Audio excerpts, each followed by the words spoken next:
transformative education.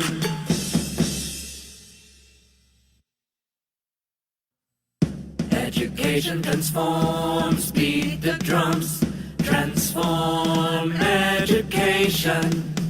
Education for peace, beat the drums, join us! Transformative education. Education transforms, beat the drums, transform education.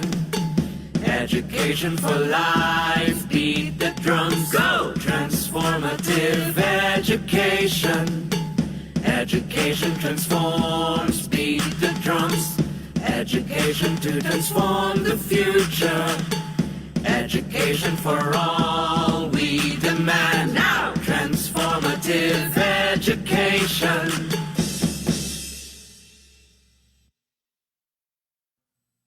Education transforms, beat the drums, transform education. Education for peace, beat the drums, join us! Transformative education. Education transforms, beat the drums, transform education. Education for life, beat the drums, go! Transformative education. Education transforms, beat the drums. Education to transform the future. Education for all we demand now. Transformative education.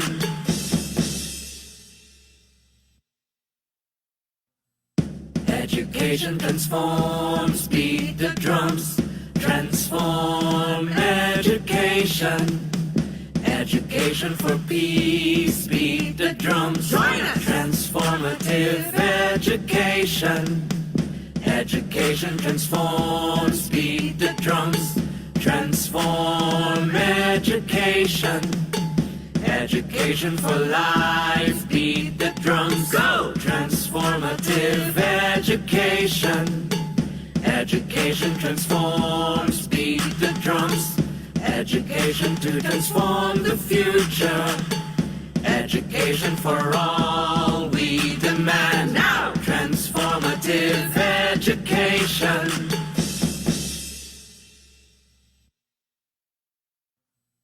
Education transforms, beat the drums, transform education. Education for peace, beat the drums, join us! Transformative education. Education transforms, beat the drums, transform education. Education for life, beat the drums, go! Transformative education. Education transforms, beat the drums. Education to transform the future. Education for all we demand now. Transformative education. You can start. Education transforms, beat the drums, transform education.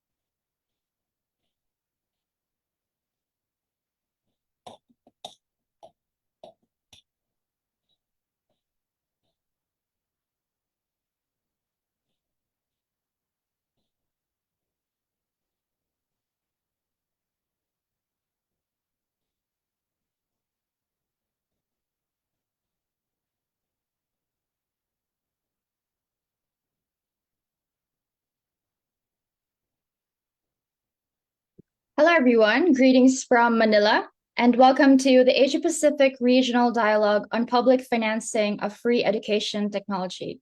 I am Lei Santiago of the Asia South Pacific Association for Basic and Adult Education, and we thank you so much for joining us today.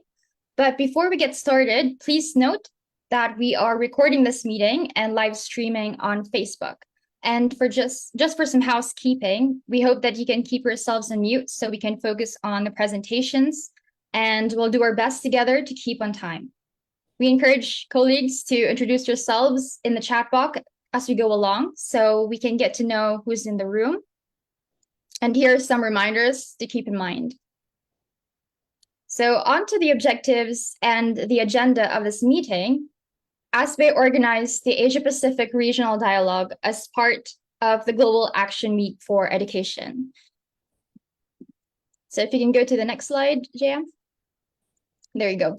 So what we aim to do is to provide a platform for a spirited debate on how to harness education technology, particularly for the marginalized learners.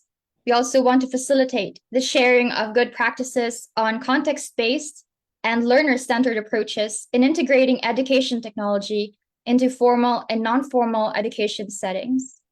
And finally, to introduce or recommend strategies in addressing the digital divide, all the while ensuring public financing and regulation of digital technology and preventing the corporate capture and private control of data and edtech.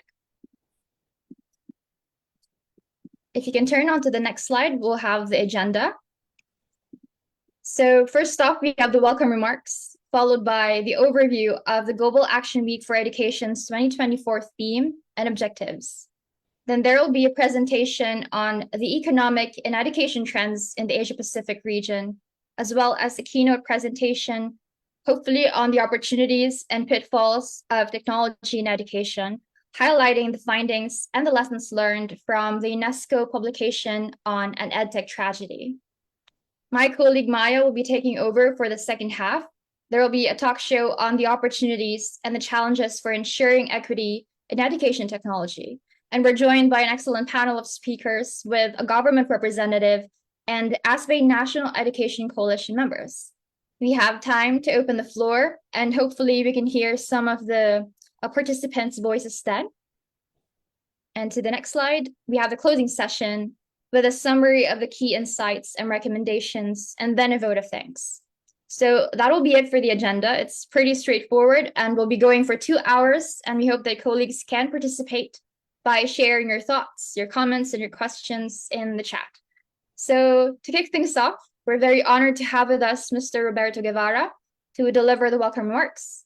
He is no stranger to ASBE. He is the former president of ASBE, and he currently serves as the Global Campaign for Education Board Representative of the Asia Pacific and as the president of the International Council for Adult Education.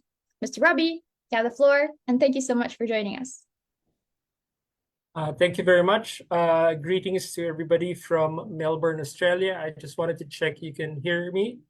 If I'm a bit blurry, it's good afternoon here, but good morning, I think, for some of you. And so thank you very much for the opportunity to give some little welcome remarks. And I'm going to share my slides. Just check that. And can you see? Yes. Okay, so yes.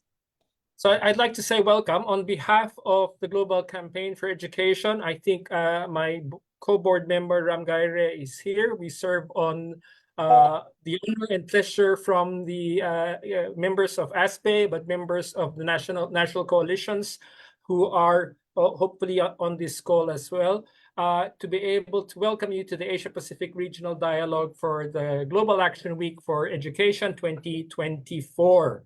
And so it's an honor to be able to welcome you. Some of you might have heard me talk about this in the little remarks we gave at the launch last week of the Global Action Week for Education, but this is a major event for the Global Campaign for Education. I also bring you greetings from the International Council for Adult Education. As the president of ICAE, we support and are a member of the GCE and support very much efforts of the GCE in terms of ensuring that education remains as a right for all. And when we talk of education, we don't mean schooling, we mean education and lifelong learning opportunities, and not just opportunities and achievements for all. it's been a really challenging topic to talk about digital technology and financing. And so I shall leave the financing to Rene. But I was really interested in it's something here. I speak to you from Melbourne, from my university, RMIT, the Royal Melbourne Institute of Technology. And so I want to acknowledge at the start, before we even get into digital technologies, to acknowledge the tensions around acknowledging the country, where we acknowledge the people of the Woiwurrung and the Bunwurrung language groups of the Eastern Kulin Nations, whose unceded lands we conduct the business of the university. My university respectfully acknowledges their ancestors and elders, past, present, and of course, leaders that are emerging. And we also acknowledge the traditional custodians and their ancestors of the lands and waters across Australia, where we conduct our business and where I am coming from. This is something that's really important for us now in Australia, to be able to recognize that we are on land that has been colonized. There's a long history of that struggle. And part of that struggle is how education is currently being, I guess, how education about colonization is actually being addressed in Australia. Some of you might be aware, we had a very disappointing referendum where recognition of Indigenous people did not pass. And so that's a continuing tension that's important. And for us, it's really important to recognize that. I do that also as a migrant who's been accepted here and being able to do that within the university. In terms of digital technology, I was challenged to say I wanted just to explore digital technology. And for us at the university, artificial intelligence is a major thing. Most of you, if you're online, would have the opportunity to be able to use that Meta AI is now on your phones. If you have WhatsApp, if you have Facebook. So I said I wanted to try, because I've been generally allergic. So I asked Meta AI about financing digital technology to achieve quality education. I was really surprised, and I'm not doing the keynote, but I just wanted to show what I found out and to reflect on. I've asked the organizers from ASBE to share the slides. So I asked the first question I asked was, okay, what are the top 3 hurdles in financing digital technology for quality education in developing countries? And the top 3 hurdles are limited budget and funding, infrastructure and connectivity, and digital divide and skills gap, not just between urban and rural, but also between teachers, students, and communities. Okay, and so it says in really good English, addressing these hurdles is crucial to ensuring equal access to quality education and bridging the digital divide in developing countries. I didn't even talk about equal access. It generated that. So it thinks, what, this is really interesting. So in a way, it makes our work easier as advocates to be able to ask it to summarize documents. So I asked it further to be able to say, okay, what can civil society organizations in the Asia Pacific do to address the top 3 hurdles in financing digital technology for quality education?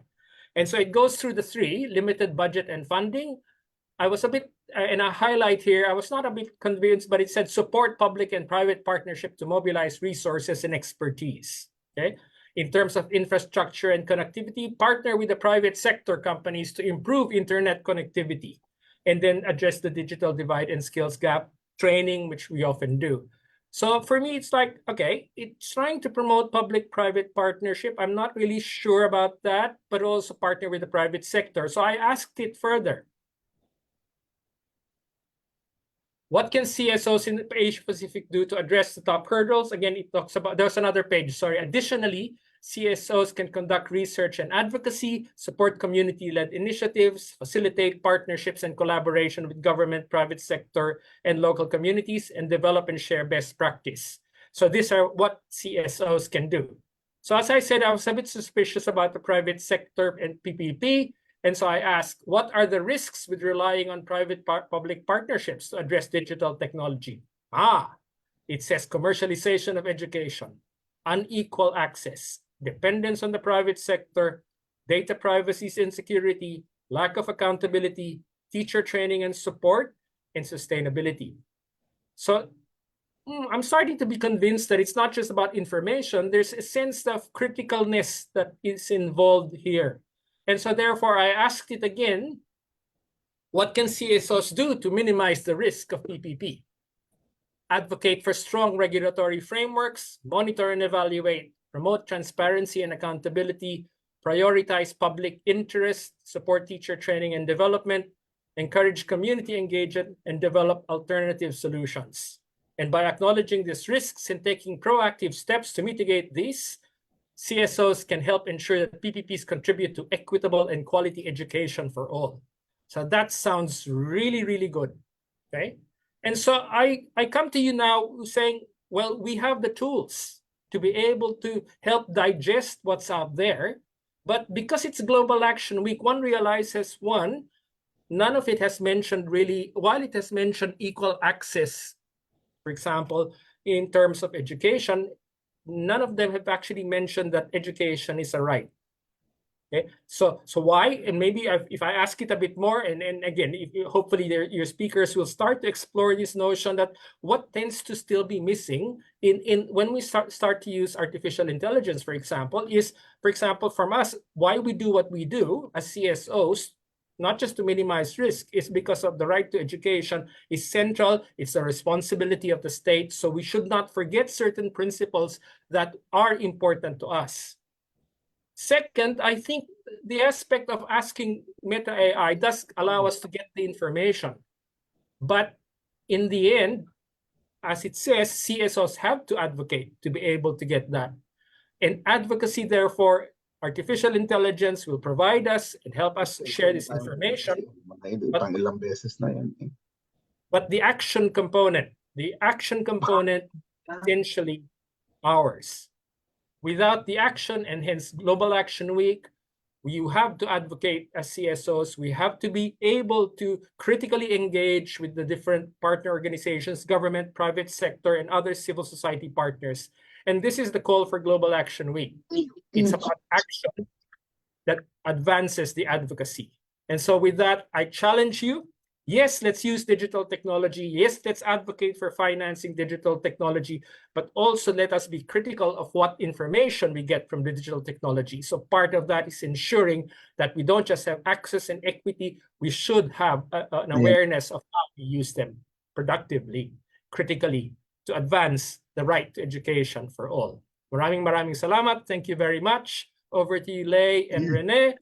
I pose to you the challenge, and I'm sorry I cannot stay with you. I have another commitment at 4:30 to go and teach a class, and so I wish you all the best, and I look forward to hearing the drums of advocacy ring in my classroom tonight as you are discussing online.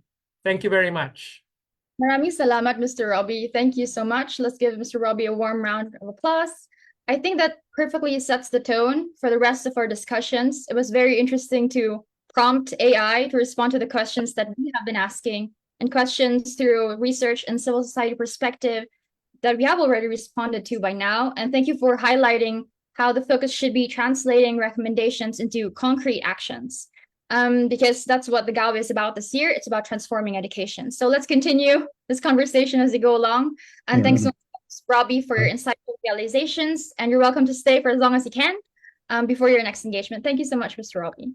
So moving on, we have Mr. Grant, who is the global coordinator for the Global Campaign for Education. He has worked in various sectors such as the agriculture, health, education, and he'll be speaking a little bit more about what the GAWE is about this year and what we hope to achieve. So Grant, if you're here, you have the floor, and welcome. Thank you so much, Larry. Greetings, from Johannesburg, South Africa. It's 8 in the morning here. So excited to just wake up and, engage in the Global Action Week, discussions within the Asia region. So thank you so much for inviting me, and thanks to my board member, Robbie, who has laid out a very clear process on the theme that, as a region, you have chosen the issues that, we need to discuss, and the issues that you need to be considering. GAWE's theme this year, as Lai has indicated, is transforming education. And, I think, the whole process, or the whole notion of transformative education has been within the GCE frames for a very long period of time. those of you that are aware, is that, a transformative education was one of our strategic objectives for the previous strategic plan. So we have been really looking at, what is education and what form of education is being provided and what are the results, are we really getting what education should be? And I think, in many cases, you can agree with me that, there has to be a change in which, on the type of education and how it is delivered. We are looking at, this for this theme, within this GAWE, we're looking at, challenging, the narratives. And one of those is that, education purpose is for us to get jobs. Basically, it's like we are trained in order to feed, the labor markets, which is not the case. Education is not about that. Education is about a person or an individual having the enlightenment and being able to engage and be a responsible citizen within their own community. That's the whole purpose of what education is. There are social benefits to education, which is employment and other things, but that's not the ultimate. And because we have changed the narrative of it, to make it as if, education is all about jobs, then that is why, when you look at the curriculums, when you look at things that are being taught in classrooms, they are all targeted for a particular market group. Hence that we do have challenges. At the moment, when you look at the global issues, you can see that, there is a challenge within the global governance systems. If you follow the UN September meetings of last year, almost each and every head of state and president that stood to speak within the UN raised the issue that things are not working. People are no longer even trusting the United Nations. There is war everywhere, hunger, man-made conflict, and all of that. All of this shows us that, there is something that is not right. And there is nothing to go for to point at rather than to say we have all gone through the education system. Almost everyone who sits within that UN chamber in September, they have gone through the whole learning process, but yet the results are not showing that. So we really need to tackle what the key issue that is actually driving all of these issues that are really creating a problem in this world. So this GAWE puts us as civil society within the education movement to really question this, to really interrogate this. I like the theme that, as Asbe you have chosen, because one of the difficulties that we have is, education technology, which just came, now listen to it, because of the COVID, issues where there was lockdown and we really had to find something, and then on, we do have this, and even we have got even artificial intelligence into it. And the question, we really don't know who is really populating all of these things. And I like the comment that Robbie made to say that, they can talk about everything, also financing and, or access and the challenges there is, but they will never bring in the context that education is a basic human right. And this is something that we really need to bring, across to say, even within the context of education technology, education still remains a human right. And when we look at this education, we need to look at it broadly, from the normal education system to even lifelong learning. Education isn't just about classroom alone. It goes on beyond that, we all learn across life. Life is the best schooling that, a person can have. And I think this is something that we need to bring in across as a movement. And as GCE, this is something that, we are really employing on all the members of GCE to take this Global Action Week as a challenge to say, what is it that is happening within our context, within our countries, within our communities? Why is that we do have lots of issues and yet schooling still exists in all these education systems and they are still there? Why do we have this? And we really need to ensure that, there's a change, there's transformation. And, we also have to bring education, because we are all talking about all these global issues and all the global challenges. We need to bring now education to be the solution to those global challenges. And we really need to ensure that, we are engaging with our governments, we're engaging with our parliamentarians, we're engaging with all the policymakers to really show that education is the key. Education is the enabling act. If we want to achieve any SDGs, education is the key. And that education that we want should be transformative. It has to be able to transform citizens. It has to be able to transform us to be the best citizens there is.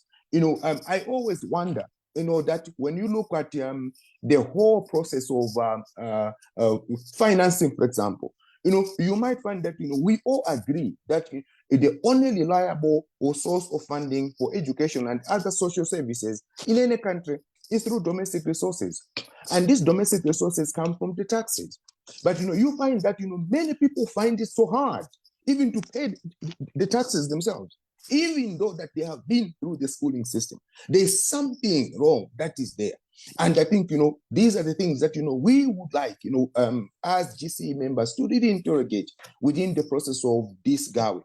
And by taking all of this into the decision-making spaces, corridors, so that we can really bring a light to this. So we are very excited, with the theme that has chosen, which is a very a unique one. We have no region that has actually picked this one, but I think it is a very interesting one to really see, how can we ensure that, within the digital education, all these things that we're talking about are also present. And that the most important thing is that, we still qualify education to be a basic human right. So thank you so much for inviting us to be part of this.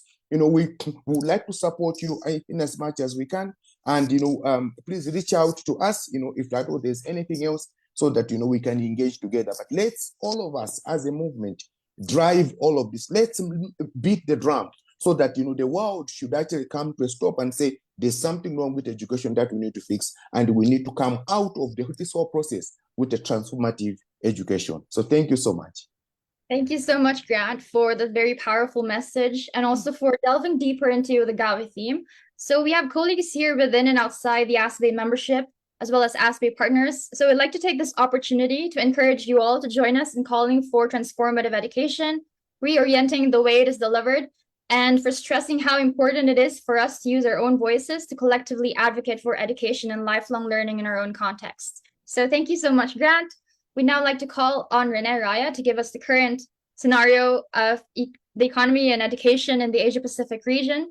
He is currently ASBE's Regional Policy Coordinator and Lead Policy Analyst, steering the network's research, capacity building, and policy work. Rene, you have the floor. Thank you. Thank you, Lei. And thank you, Grant and Robbie, for setting the tone for this dialogue. I'm tempted to say to Robbie that probably, Robbie, you have been profiled by AI, and so the responses to your question have been filtered. Yeah, that's a joke, but it can be true. Okay, so to start with, yesterday, the Philippine Department of Education directed all public schools across the country to suspend face-to-face classes and go online because of the heat wave across the Philippines. So here we go again. We're not yet out of the woods. So remote learning, education technology is certainly here to stay. But what are the pitfalls? And what is the cost? And this, I think, is what our dialogue today is all about. Okay, so let me give a quick overview of the economic, financing, and technology context of the Asia-Pacific region. Yes, Asia-Pacific has been the fastest growing regional economy over the past several decades, since the late 1990s. And while global growth is estimated to slow down for the third or fourth consecutive year, to further go down to 2.4%, the Asia-Pacific region is set to grow between 4.5 actually and 6.5% in 2024 and even higher by 2025. However, political, conflict, wars, financial, and climate challenges remain key barriers to post-pandemic growth. So now going to the next slide, as you can see, South Asia here, the green one, and this is the dark blue one. East Asia and the Pacific are really the fastest growing regions across the world. And in fact, for 2010 to 2019, you can see in the green bar the growth rate average for the past decade, and it really sets the locomotive for the global growth. Next slide. To see more clearly, however, the growth in the Asia-Pacific region is largely uneven in the sense that there are countries that have incurred negative growth or slow growth. Growth has been quite reluctant after the pandemic, such as in Laos, PDR, Timor-Leste, Vanuatu, Solomon Islands, probably the Pacific Islands because of the slowdown in tourism, which is one of the biggest earners of these countries. Myanmar, Sri Lanka, Pakistan because of the great floods, Nepal, and so they have experienced negative or declining growth rate over the last 2 to 3 years. And as you can see, there are systemic barriers. Inflation still higher than the usual average across most of developing Asia, more frequent devastating impact of extreme weather events in the Pacific, in South Asia, and across Southeast Asia as well. And debt has reached historic high levels. Countries such as Laos and Sri Lanka have actually defaulted sovereign debts. Papua New Guinea, Samoa, Pakistan, Indonesia, Philippines, and Nepal are also extremely indebted or heavily indebted countries, especially during the past 2 to 3 years. Yes, Asia Pacific has been the fastest growing economy, but there has been consistent shortfall in financing the SDG, and in fact, you can say that our region is the least spender in education, specifically South Asia and Southeast Asia, as you can see in this encircled bar graph. Okay, and by country, you will note that majority of the countries in Asia Pacific are still below the recommended 4 to 6% of GDP, and only a few countries actually have reached that level of expenditure related to GDP, and only Kyrgyzstan has gone even above 6%. But most of the countries actually in our region remains, low in terms of education spending. So what do we get when we have low budget? It exacerbates inequity in education. It widens gender disparities and drives privatization and commercialization of education and technology. And so now go on into an overview of the technology situation and trends in our region. The next slide.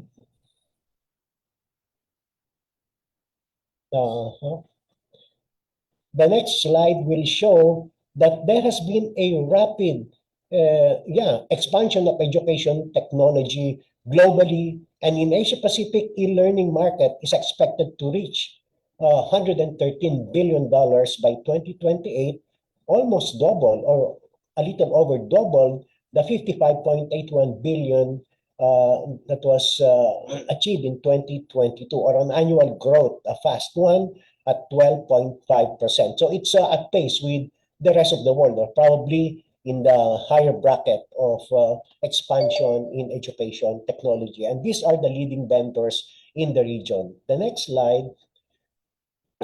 Yeah, global expansion in internet users, no? So now 2/3 of the world's population are accessing or using the internet. So that's 5.4 billion people out of how many? 7.9 billion population we have right now. And in the next slide, we can see where Asia Pacific is located. Yeah, we're not doing bad. 66% of the total population in our region are using the internet as of 2023, the latest statistics coming from the UN. And however, there are disparities across gender. It's not so much on average in the region, 63 for female and 69 for male. But for South Asia and for some countries, the disparity across gender, the gender divide in technology is quite wide. And in terms of the location, you can see that it is even greater with urban areas in our region accessing 80%, 80% of the population using the internet, and only 52% for those in the rural areas. And practically, there are many isolated remote areas in our region that have no access, no electricity at all. And so what do we do with this? How do we transform education using technology if we are to see a situation where the most left behind are further left behind because of lack of access to technology? And is it affordable? According to the UN, yes, the cost of internet access and usage and devices have been going down. And UNICEF had a study and saying that, yes, it can be done. It is affordable to deliver education to learners across the world. And here is the computation based on the UNICEF, assumptions like 30% of curriculum to be migrated, upskilling costs, devices unit to cost $200, upskilling is $20, and so on. So these are the assumptions. They're not the ideal one, but to start with. But even then, you can see country and the cost estimate as a percentage of the education budget, which ASBE has computed. So Vanuatu, 17.7% of the education budget is needed to be able to achieve these assumptions, these targets. Indonesia, 10%. And of course, you can see Mongolia a bit better, and Malaysia at 1.3% because they're fairly advanced in their internet connectivity and in terms of their budget expenditure for education. So let me reiterate what the TEST 2022 report stated related to digital technology. We need to harness the digital revolution for the benefit of public education. And so it has been underscored throughout about public education. We need to establish and improve public digital learning platforms. It must be free, open, and accessible for all diverse teachers, learners, families, learners with disabilities, learners on the move, and those who are speaking different languages or a different language. It should be of high quality curriculum aligned to education resources, and it must protect the privacy, safety, and data security of users. And so let me end by saying that privatizing knowledge, data, and technology will never transform education. It will never respect and fulfill the right to education. So with that, thank you very much. Over to you. Thank you so much, Rene. Let's give him a warm round of applause. There's a comment from the chat. Rene Elaine says the future is on us with relentless change in IT, AI, and tech, and etc. And that certainly is the case. I think the situation remains really dire, what with the ever-growing digital divide in terms of gender and location and socioeconomic status, despite numbers showing the percentage of internet users. And the challenge now is how do we reduce this gap, given that the responses are centered around technology and how governments are turning to technology as a solution, even when marginalized learners are being left behind. So thanks so much, Rene. I think this is a good segue now to our next speaker, who is Mark West. He is an education specialist working in UNESCO's education sector, who is joining us also very early in the morning. So thanks so much for that, Mark. He is currently leading a project to develop a global declaration on connectivity for education. And he also authored a UNESCO report called An EdTech Tragedy, which will be the focus of his presentation today. So Mark, you have the floor and welcome to an ASBE event.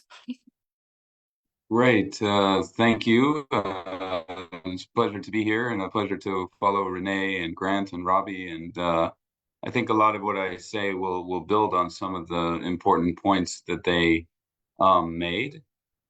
Today, I'm going to be telling you a bit about a major UNESCO publication we launched just the very end of last year. It's called An EdTech Tragedy. And this publication really looks back at the educational experiences during COVID-19 and during periods of school closures. So this sort of very unique moment in time when education was extremely reliant on remote and connected technologies. And why do we look back? We look back to help us see ahead. I think that this period of time showed us what digital learning can look like if sort of carried to extremes. And so we really wanted to understand this moment to help us to sort of point the way or orient ourselves towards more positive futures for digital learning. I am going to share a presentation if that's okay with people. Let me just share my messy screen for a moment. I hope that people can see this now. Is that correct? Yes, now we can. If you could just put the Okay, excellent. Super. So again, the title of this book is An EdTech Tragedy, Educational Technologies and School Closures in the Time of COVID-19.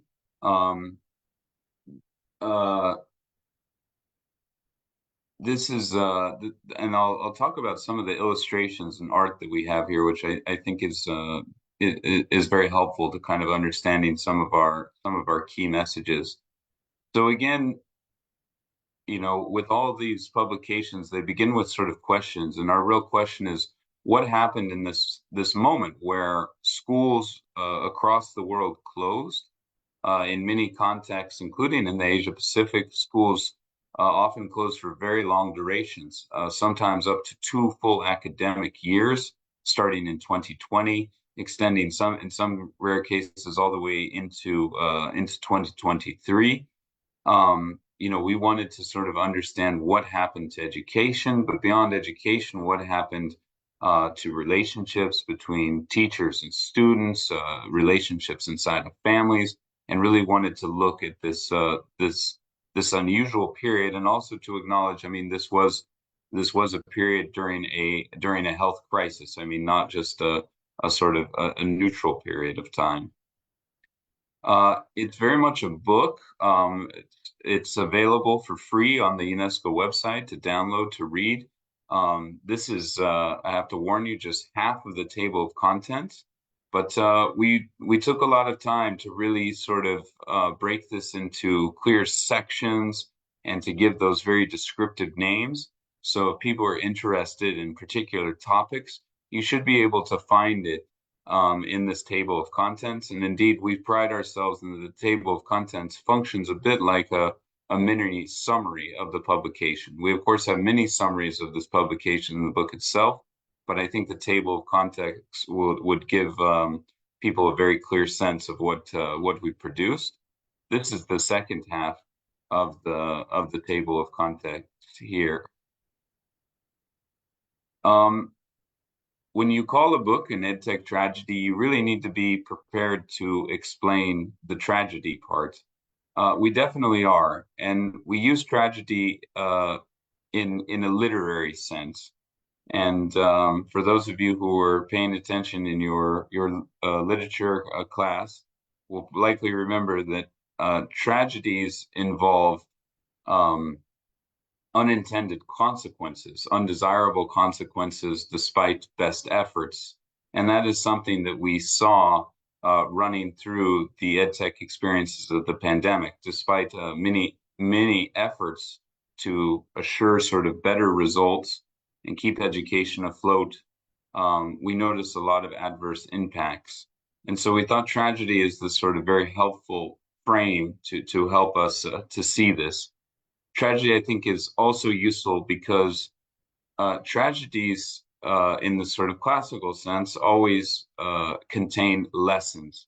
So something that the protagonist, but also the audience itself, sees and recognizes, and that it leads to sort of new wisdom or even revelation. And we hope that the experiences from 2020 to 2023 do contain lessons, wisdom, and even revelation that can help us to sort of rebalance and reorient our educational relationships with technology. So tragedy was this very helpful frame.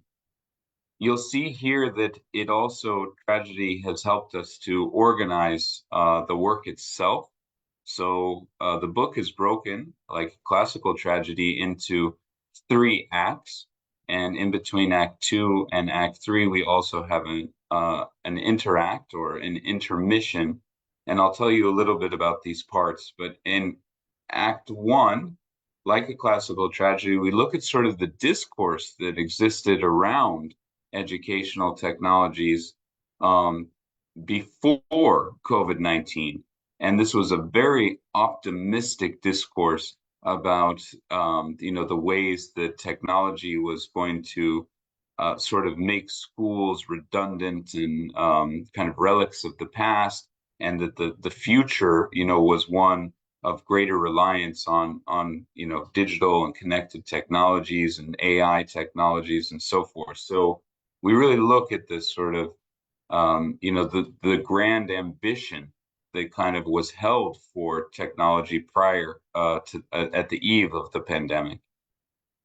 In Act 2, this is really, if I may, the sort of the drama of the story, and this is the part where we look at what occurred. We do this by juxtaposing the sort of promises held for technology against the realities of what they delivered in the difficult context of the pandemic. And we show that a lot of these promises fell very vastly short of what was expected or what was hoped. In the interact, I think this is one of the most interesting sections of the book, and this is where we entertain sort of alternative pathways. The minute you sort of criticize the sort of global turn to ed tech during the pandemic, people will ask questions, what else was there? What else could we have done? We look at this directly and look at a few countries that attempted other approaches, a little less reliant on technology, and sort of look at alternative pathways that placed less reliance on connected technology, and I think more reliance often on human beings and their capacities. And then finally, in Act 3, this is where we really take stock of what can be learned from this experience and where do we go from here. So this is the section that I think is very hopeful and kind of looks ahead. What can we draw from this experience that can inform our future actions? And that's in Act 3. So now I'm just going to take a little time to kind of walk us through a bit of these sections, Act 1, Act 2, and Act 3, and then hopefully have a moment for some questions or discussion. So again, it's hard to overstate how optimistic this discourse was at the beginning of the pandemic. We identify a sort of ideology called technology solutionism. Technology solutionism is sort of, if there's a problem, technology can solve it, and kind of looking at all problems through the lens of technology. And we noticed that was very prevalent in education, sort of, there were AI and apps and, whatever your education problem was, there was sort of a way that you can solve problems with them. And we know how this can sometimes narrow our sense of what is possible to solve problems. It's also, people tend to think that this technology solutionism in education is sort of new to our digital era, our era of mobile internet, our AI era that we are entering. And I use this slide because in the book, we trace that this is not quite as new as some people think. I hope people on in our meeting here can see this screen. But it says here, and this is the quote, "It is possible to teach every branch of human knowledge with this new technology. Our school system will be completely changed inside of 10 years." Just think for a moment who you think might have said this and when. And I'll show you the answer here. It was Thomas Edison in 1913, and Thomas Edison was speaking about his invention, which was the motion picture machine. And again, this sort of expectation that schools would be phased out have been around for over a century, actually, and perpetually don't become true. But anyways, I think it's useful to know that this is not as new as people think. So this idea that schools could be kind of pushed into the digital were very prevalent, and I think to some extent, remarkably, they still are quite prevalent. That this is sort of what the future of education holds, and that this would even be desirable. These ideas have gained currency around the world and the Asia Pacific, but in of course other parts of the world.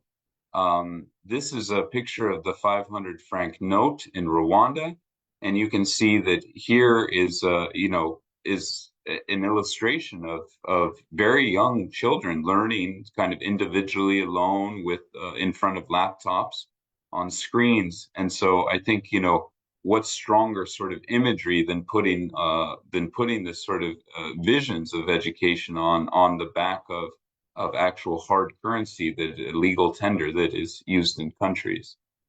So again, when we come to right before the pandemic, 2018, 2019, this idea that we could sort of catapult or leapfrog over schools and into these sort of digital utopias for education was very, very prevalent. And indeed, at the start of the pandemic, if you look back, much of the discourse was very optimistic that this would be the sort of moment where there would be finally this paradigm shift in education. Education would finally fully embrace, the potentials of digital technologies and sort of break free of these crusty and antiquated school-based learning experiences. So that's the Act One, where we really show this ambition, grand ambition. Some would even say sort of hubris that marked, prior to the pandemic and the beginning of the pandemic.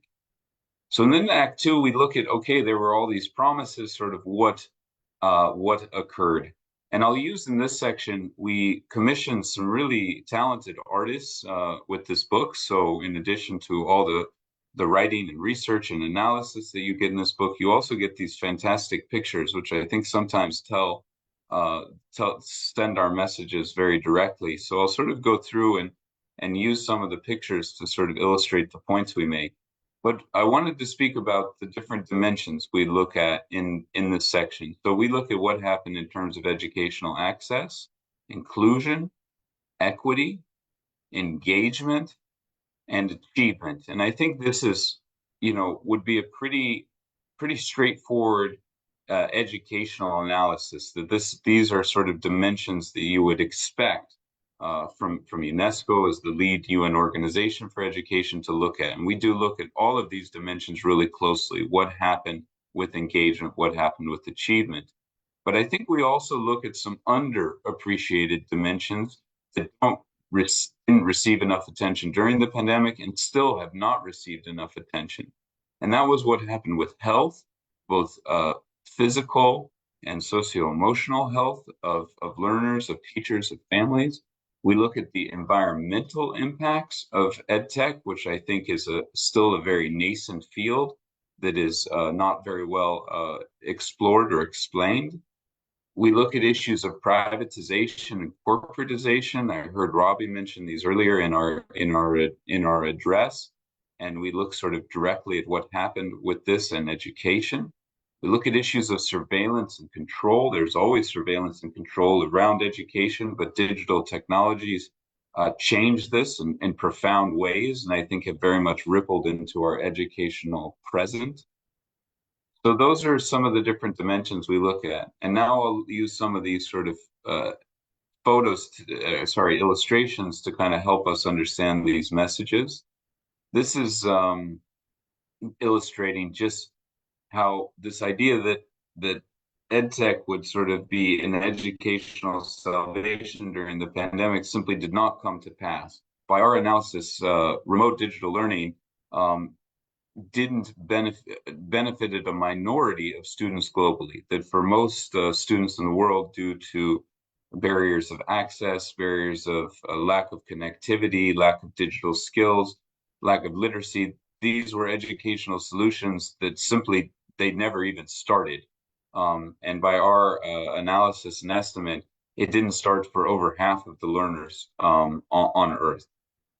There are reasons for this, and we know that affordability is a major issue. I use this sort of figure just to show that this is showing the affordability of simply buying a smartphone across 4 different countries as a percentage of income, and you can see that in a country like Sierra Leone, a smartphone is 600% of average monthly income. So this was simply out of reach for people around the world in the Asia Pacific, but also across the globe. We show how issues of, connectivity, while it's sort of become popular to say that everybody in the world is blanketed with the good mobile networks, a lot of times these networks were not very good during COVID-19 because they were overburdened and there was so much use on them. In some contexts, there was a lot of behind the scenes efforts to increase bandwidth, to increase the capacity to handle all the new people that were coming online during the pandemic.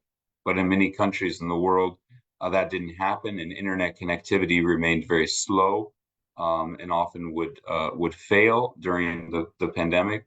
So the connectivity aspect is hard to overstate. And for people who sort of say that you need technology to make education resilient, it is also important to observe that there are many, many ways that reliance on technology makes education very fragile. There are lots of ways that these technologies can fail. I mean, we're in a Zoom meeting right now, and we all know that you can be in a Zoom meeting 1 minute and kicked out the next. Your connection fails, and other things happen with hardware. So it introduces a lot of new fragilities. I think this image, I think, illustrates issues around educational inequities.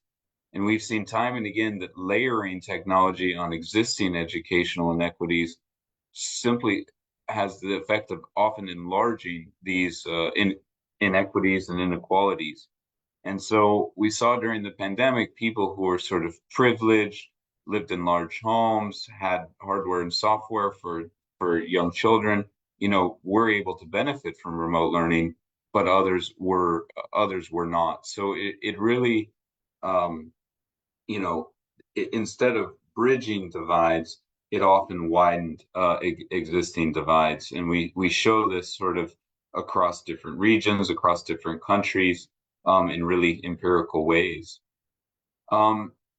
If I told you I would imagine that if we were having this conversation pre-pandemic in 2018, and I talked about something like, digital kindergartens or digital, online primary schools, people would have furrowed their brow and said, what, my gosh, what is this person talking about?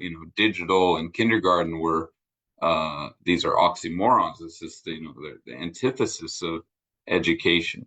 But actually, we show how a lot of new norms grew up around the pandemic, and that, very young children were expected to be sitting in front of screens, often for the same duration that they would have been expected to be in a physical school, sometimes 5, even 6 hours a day for first or second graders. And we show that this has a lot of effects on learning, and that, screen-based mediums can be very harmful for young students, especially students who have not yet entered formal education.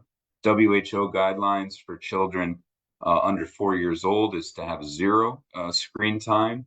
And there are reasons for this to do with cognitive development, even issues of learning how to read. When one learns how to read on a screen, it activates sort of different circuitry in the brain than learning to read on paper. And so this question of sort of, medium and screens, I don't think this is a sort of tired or cliche debate. It's very relevant, and we as societies need to ask ourselves, what sort of experiences do we expect, even for very young children? I use this slide to just sort of show, people will often, especially people selling ed tech, will say, it enables these amazing educational experiences, and you can enter cells and, have experiences that would be impossible in real life. And that is true and can be true. But for many students, this is what digital learning looked like.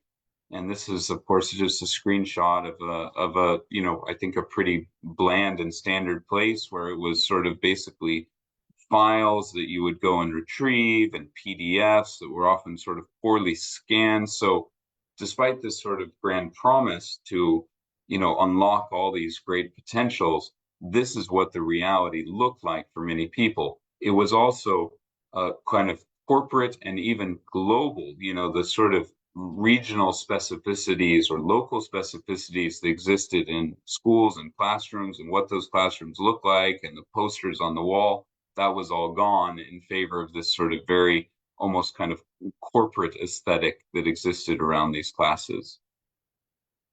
We show how, learning, online learning is often described as sort of, it happens in the cloud, anytime, any place. Isn't that fantastic? Well, the corporal bodies of teachers and students don't go away. Online learning is often, for most people, is home-based learning. I'm speaking to you here in Paris. We have very small apartments here in Paris. I've had to sort of cordon myself into a room and close the door and ask for no noise. This is difficult to do. And we know that for many students, the home environment is not conducive to learning. The home environment can also, of course, be, dangerous to students. And so I want to call attention to this sort of norm that grew up around COVID-19, which is that learning from home is safe, and learning in the physical and social space of the school is dangerous. And I think that's a very important shift to kind of be alert to. The evidence suggests the exact opposite is true, as homes are often the most dangerous place for children and young people, unfortunately, and schools tend to be very safe spaces. So I think we need to think about how this experience has changed some of our educational norms. I know that I'm an American citizen, and in the U.S., schools are now being closed for all sorts of reasons, security reasons, reasons of weather and other things. And that's sending a signal that, it's too dangerous to come to school, but, you're going to be safer off just sort of following education from a laptop at home. And I think that's a norm that we need to push back against. I also use this slide to sort of show that in the book, we look at past pandemics. We looked at the 1918, 1919 pandemic, so almost 100 years ago. And what happened during that pandemic was there was a major push to ensure that schools were reopened as soon as possible, because schools were understood to be centers of health, that they felt the disease transmission would be more acute in homes than in schools.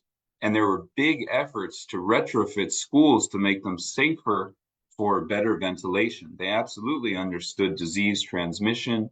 And so there were all these efforts to ensure that there was better air circulation in schools, more spacing of students.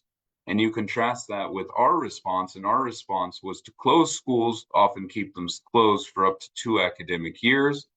There was also a movement in after the 1918-19 pandemic to ensure that there were school nurses or health professionals in every school.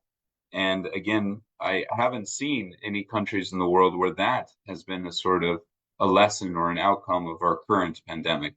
Often the lesson has been we need to have more laptops, more software, and more capacity for remote learning. This slide, yeah. And I request you to please wrap up so we can have time for Q&A. Sure. Yeah, I'll just sort of give a preview because there is a lot to go through, but we talk about these gender divides.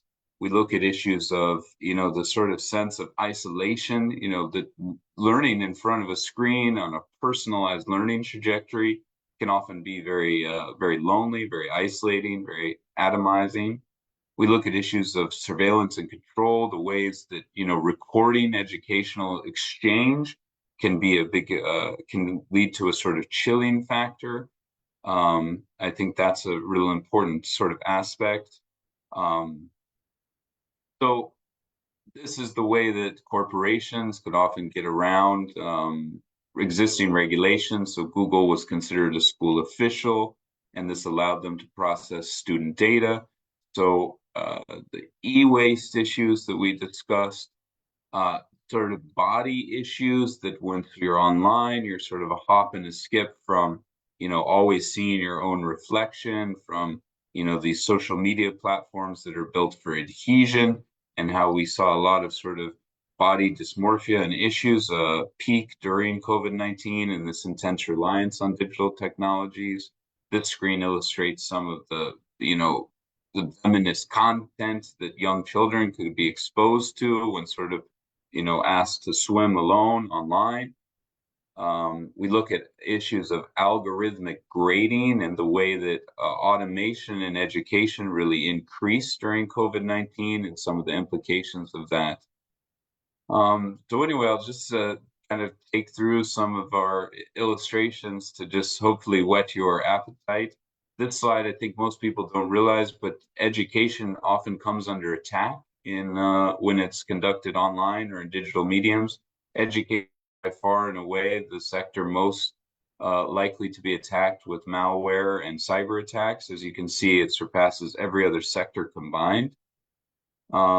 We look at issues of, was COVID-19 an educational crisis in addition to a health crisis? Certainly a health crisis, but did the labeling of crisis, was that warranted for education? We look in some countries, school closures were just a few weeks long. In other countries, school closures lasted, as I mentioned, over 2 full academic years. So we do look at some alternative solutions that could have been embraced. For example, giving home packs or sending, trying to reach out to parents.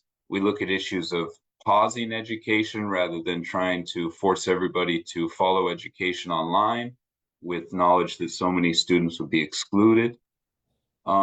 And then finally, in our Act 3, we look at these sort of what lessons we can draw from this. We look at the importance of providing connectivity, content, and capacities, and we really emphasize that more attention needs to be paid to content, and public digital learning content was often not available. And how can we make this more available? UNESCO is working with UNICEF to ensure that there is public digital learning content in countries around the world. We look at how, we need to make decisions about what is going to be the core of education going forward. Will it be the physical and social space of schools, or will it be sort of digital and online networks and cloud-based spaces? Different countries will have to answer that in different ways, but we say that given the experiences of COVID-19, that the physical and social space of school remains very important, very vibrant, and there are all sorts of reasons to keep that as the center of education. We sort of debunk this idea of, leapfrogging with technology, and that leapfrogging often means skipping steps. And so when people talk about leapfrogging with technology, when they talk about skipping steps, sometimes the step they're talking about skipping is teacher training or even having teachers at all, the necessity of physical schools, so really to unpack and be vigilant to what steps are people talking about skipping when it comes to leapfrogging with technology. Again, we talked about the fragilities of online learning and the ways it can break down.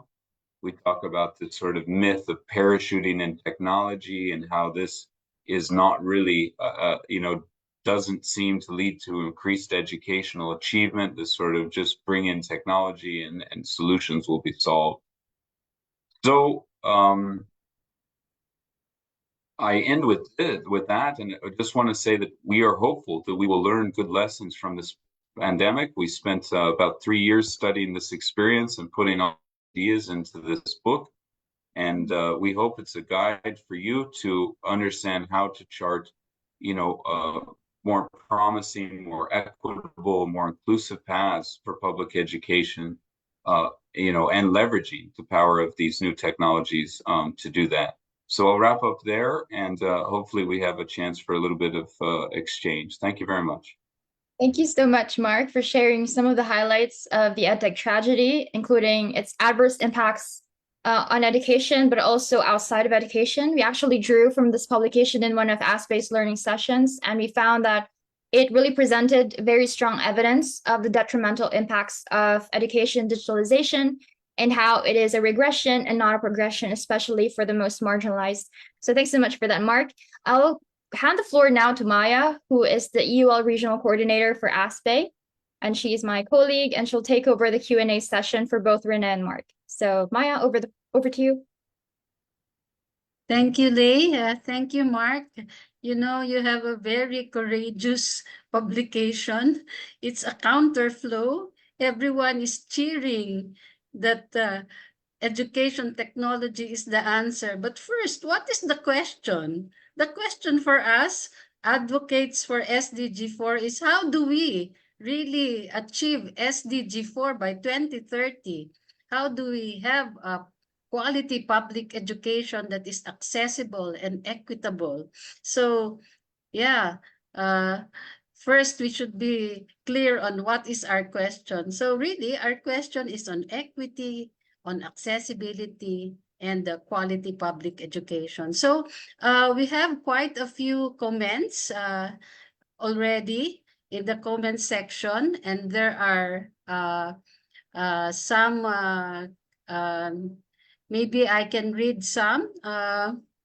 Kalpana of India said, the Indian government has launched several initiatives to address these challenges, including the New India Literacy Program, in which government is keen to literate 1 crore non-literates in a year. This plan is for 5 years, 2002 to 2027. Government has also launched ULA's app in February 2024, a complete digital platform for literate India. So it means that while you have been, the publication is more on the downside of educational technology, Kalpana is saying that yes, we should treat it as a tool, and it can be really wielded to achieve SDG 4 by 2030. So there's a question from one in Timor-Leste, Feliciano.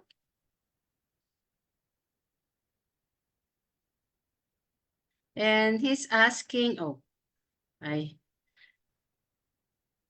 he asked,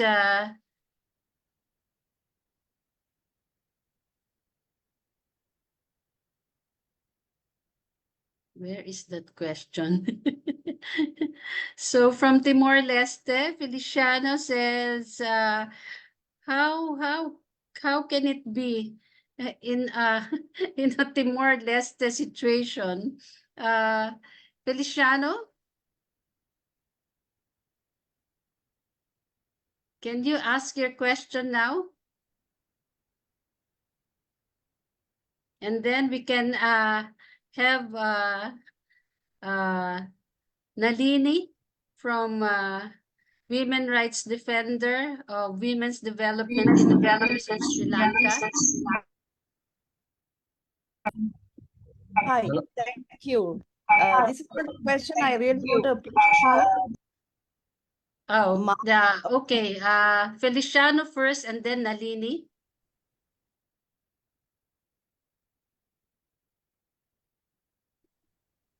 Good afternoon, Maya. This is actually Jose using okay, Jose. Feliciano's laptop. We are in the team attending this call. So it's a bit echo.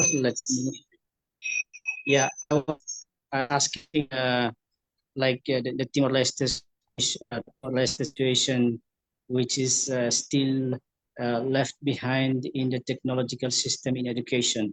So what is the solutions that you might think in this current situation?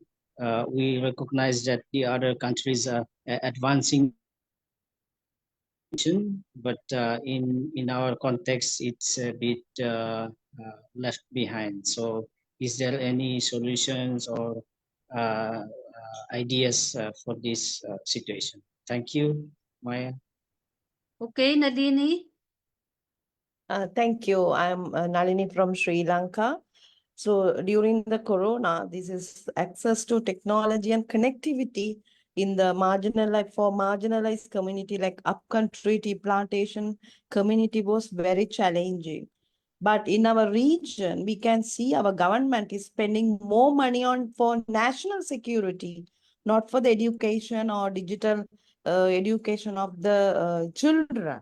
So we have to come together as a movement to raise voice to challenge our state, not to spend money on the national security and nuclearization and militarization, rather spending that money for education, digital education. I want to just want to propose, since we can raise this aspect for our government also in this situation, because for the relief and recovery of corona, our government has spent a lot of money on it.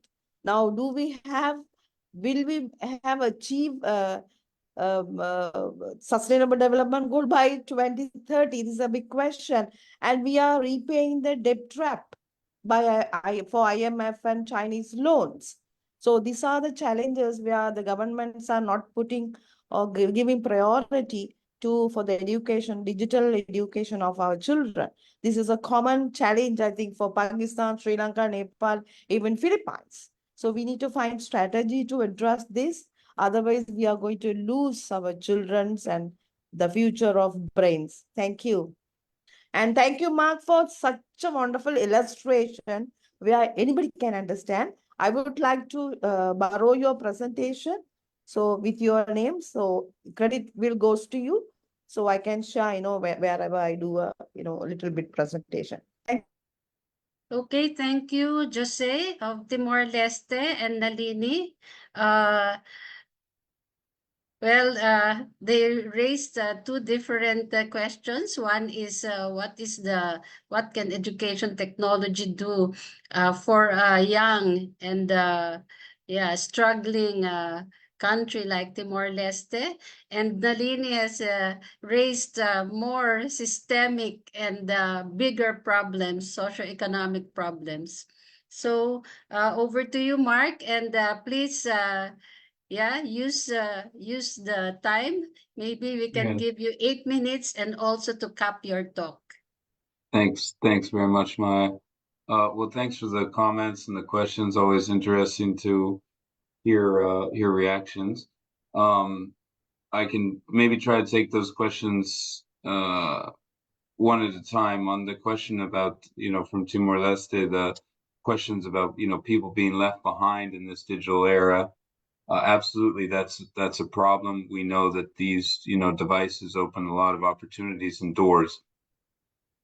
One issue that I think is that we have called attention to, we, UNESCO, and also together with UNICEF, is how the education community can do a better job to ensure that there is good digital learning content, and that content is free, it's open, it's accessible to students. So we observed during COVID-19 that when you crossed into digital spaces, sort of public education melted away. You entered a world where everything happened on proprietary platforms. Those are often platforms offered by, private and for-profit companies. That good educational content often sat behind a paywall and required, some sort of a subscription to be able to access. That if one thing that countries often sort of think, we have to just assure connectivity, it's a question of wires and networks and devices and hardware, and people need laptops. That's all true. There's no doubt about that. but that tends to fall outside of the remit of the education sector. But what is fully in the remit of the education sector is to ensure that there's good quality learning content. And so what a shame it is that around the world people often have connectivity, they often have devices, but they don't have good places to go for content. And so we want and are trying to help governments to get serious about ensuring that, you know, every student in, say, 7th grade who wants, you know, to further their learning in math or in science or in reading has a clear place to go where content has been quality controlled. It's aligned with the curriculum. It reflects national values and culture. And that's just often not the case today. And people tend to think that, you know, well, you can't build content until, you know, everybody has, you know, connectivity and devices. That's not necessarily true. That if you have great and free quality controlled content, often that creates an incentive for people to pay money to get you know, to get connected and to get hardware. So it can, you know, good content can create demand for digital technology. Some people ask about, you know, when did the internet, you know, really explode and lots of people, you know, purchased devices very expensive at the time. It was often when there was a lot of good content online. With the rise of YouTube and social media, a lot of people began saying, well, this is something I'm interested in. I'd like to get, you know, would like to spend money to get connected. So I think, anyway, we just observed that the content piece, it's part of that conversation, but it's often ignored. It often sort of the debate stops and ends with, you know, we don't have universal connectivity. We're in a mess. But I think there are certain things the education community can do, and let the Ministry of ICT and you know, other players kind of think about the connectivity thing. You know, within the education community, we're not experts in sort of provisioning, you know, mobile networks and hardware, but we are experts in getting good content in front of people. So I hope that's helpful for different contexts. On the question about investment, I think, yes, we need to pay attention to how money is being, you know, how money is being spent. And I wanted to shine light on something we've been discussing a lot about at UNESCO, and that is, if, say, 5-10 years ago, I told you that, you know, $100 million in public funds was going towards education, was going towards training, was, you know, going towards teaching, you would automatically assume that that would be education, training, teaching aimed at human beings.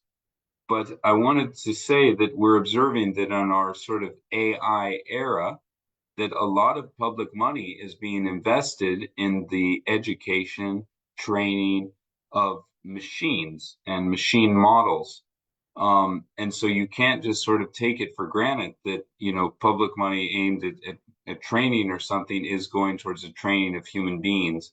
And I think that going forward, countries are going to have to make decisions about, you know, what sort of funds to invest in building human capacities through education and building, you know, more and ever more powerful AI models. We know that AI is becoming a space of, you know, geopolitical competition and other things. And while, you know, at UNESCO, we're very, you know, it's very exciting to have, you know, computers that can mimic, you know, reading and writing.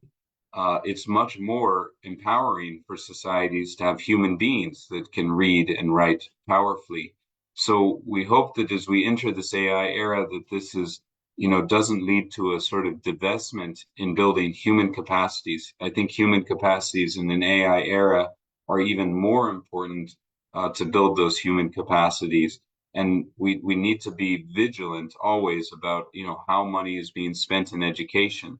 I mentioned, you know, talking about our analysis of education during COVID-19. I mean, we saw the technology budgets went up, you know, enormously.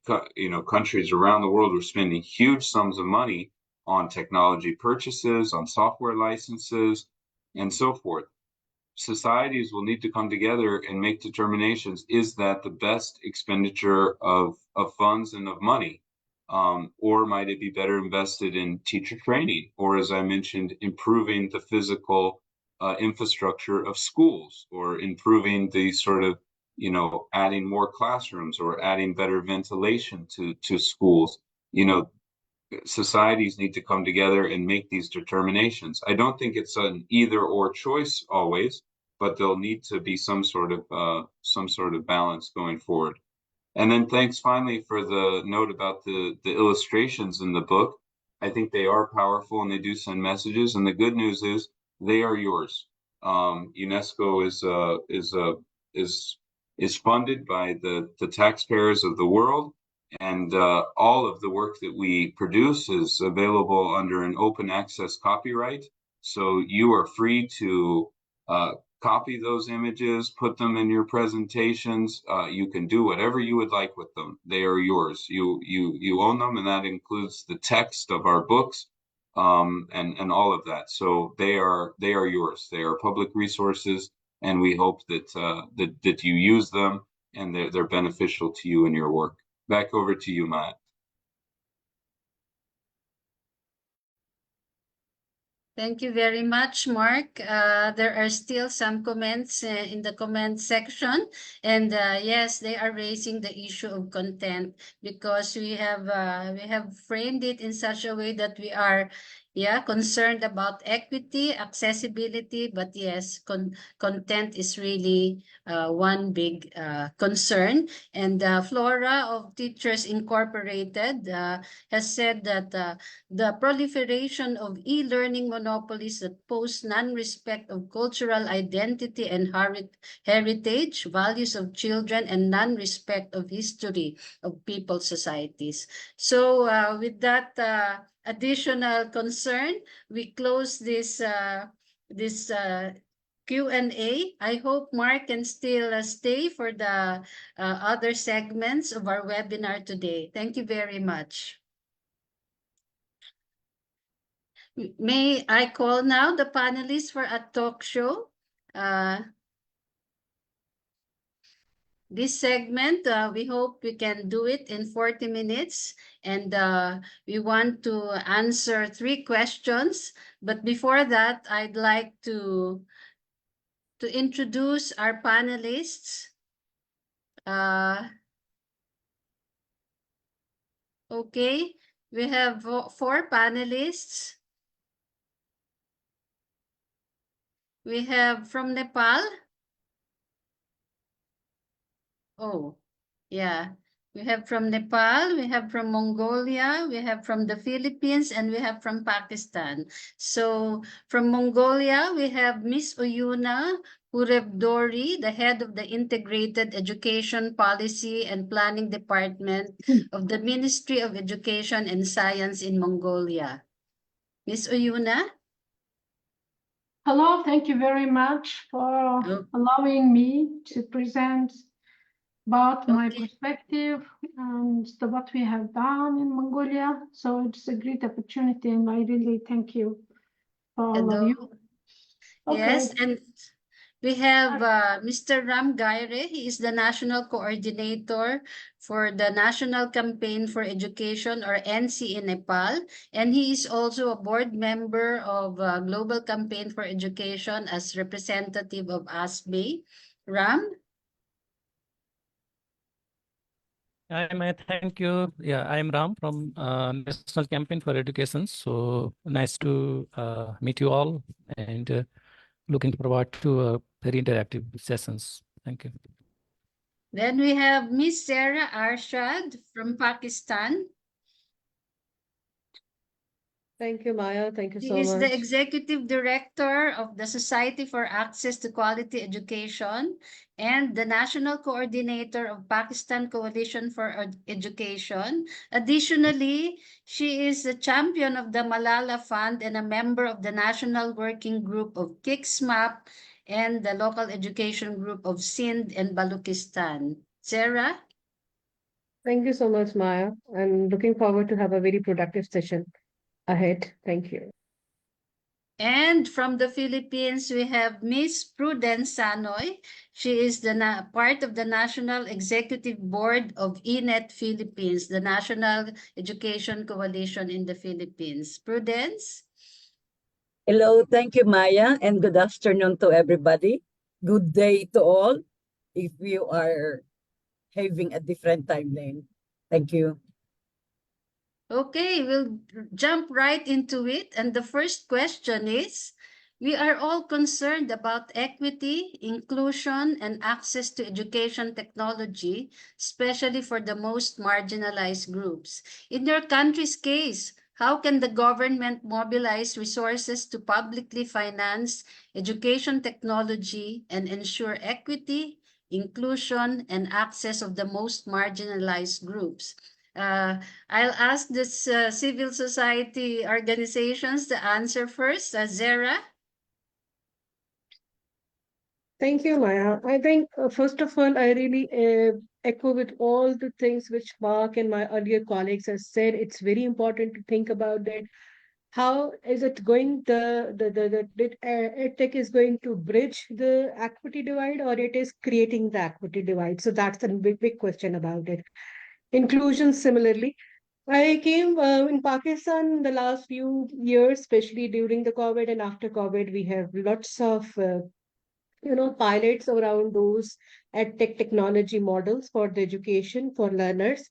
However, these are all the pilots, and we are not able to yet go to the larger scale, though government is very proactively pursuing all those things and engaging with different EdTech companies, and there are different EdTech solutions are coming up, but that's of course, have a tag, amount and a budget is attached to it. So in that case, I think that one of the important thing is, and then the other challenge is about this whole low Wi-Fi bandwidth, electric shortages, and the reaching to the marginalized and the poorest of the poor community is one of the challenge we are facing at the moment. What government should do is this, that it's also important, though we are the country who are spending less than 2% of GDP on our overall education budget. But if we are serious about bridging the gap between the marginalized and the children who are not in the schools, to provide some sort of learning, that's important to allocate efficient resources around the EdTech technology, targeting the marginalized community. And that should be free of cost. The public-private partnership model should that to encourage the companies, for-profit companies, to provide no cost attached solutions to the marginalized communities, and that the government should have all the regulatory frameworks attached to it. Then, of course, the capacity building of teachers is one of the area where there is a need of having investment. If you have the infrastructure, if you have everything, but the teachers and the other management is not very much into that kind of work, then it's not possible. I think the other thing is that skill-based curricula, which is very important. Pakistan is a country having more than 60% of youth here. We are the number one country of out-of-school children at the moment. And then this is whole lot needs that if they are learning some sort of thing, that should be skill-based, life skills, technology skills, technical and vocational skills, so that the children can contribute to the families to generate income, and then that can actually this whole process should attach with the Chamber of Commerce and Industries to bring those skilled children into the schools. So these are some of the areas which I think in the context of Pakistan we need to invest. Thank you. So can we hear from Ram and then Prudence? Thanks, Maya. Thank you very much for this opportunity. And since we are on the occasion of Global Action Week, so as mentioned earlier by the grant, so this year's GAWE is under the transformative education. So what we think is technology can be a kind of the best way to transform the education system. But the question is, the reality is that the technology still is under the captures of the elites, urban groups. and the marginalized groups, they are not benefiting. So since there is the issue of the access is still with those communities, so we can think how they can be well benefited from the technological educations.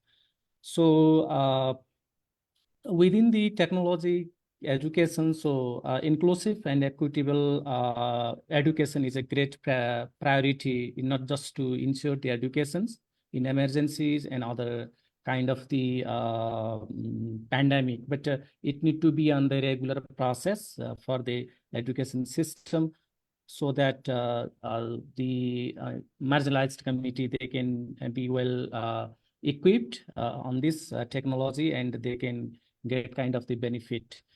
For making the technology accessible to those communities, so what we can ask to the government to think upon regarding this is that the first of all, government need to map out who are the marginalized, where are they, and whether they have kind of the good connectivity. So I think what this kind of process should be initiated first, and then if we find out the marginalized community and their kind of the realities, whether they have the kind of the access or not. So this kind of process need to be first initiated, and then we need to have a kind of the distinct kind of the multi-year kind of program, not kind of just a short-term basis program, like for technology for certain responding certain emergencies or contemporary situation. Not only this, but we should have a kind of the multi-year program for ICT education. That program need to address both sides, from the hardware to the software, like the infrastructure, and also that ensure the kind of the installation of the computers in a school, updating curriculum, ensuring the digital friendly computers, and from the software part, that teachers training is mentioned by the JERA, and because they are the ones to deliver the classroom, and also the pedagogy and instruction methods that support the marginalized community, especially the children with disability. And also that we need to diversify the partnership, that because lots of edtech companies, they have a kind of the expertise, but the government should be well, concerns or be ready to regulate that the right to or access to education, right to technological education is not undermined by those big corporate companies, but they support the marginalized community. And in regard to the financing, that we need the resource and money, but we have kind of sometimes the development situation of the developing countries is the similar, that education is underfinanced. And if we take the example of the technology, is more underfinanced. So maybe there should kind of the additional funding to support the technological educations. And for this, the government should think about decolonializing the financing that promote the local resources that support the technology and kind of the ICT. And also there are lots of revenue leakage from the corruptions or unaccounted finance and other financial irregularities that the government should monitor, then stop, and that kind of the finance that can be support to the technical and the ICT educations.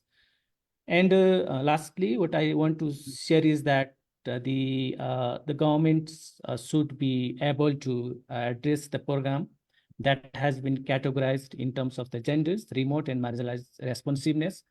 And those programs are well supported, well funded by the government from all sectors in context of Nepal, because we have a federal government, province government, and the local government, and they have their rights to deliver the educations, and also they are, they can generate their resources from their own.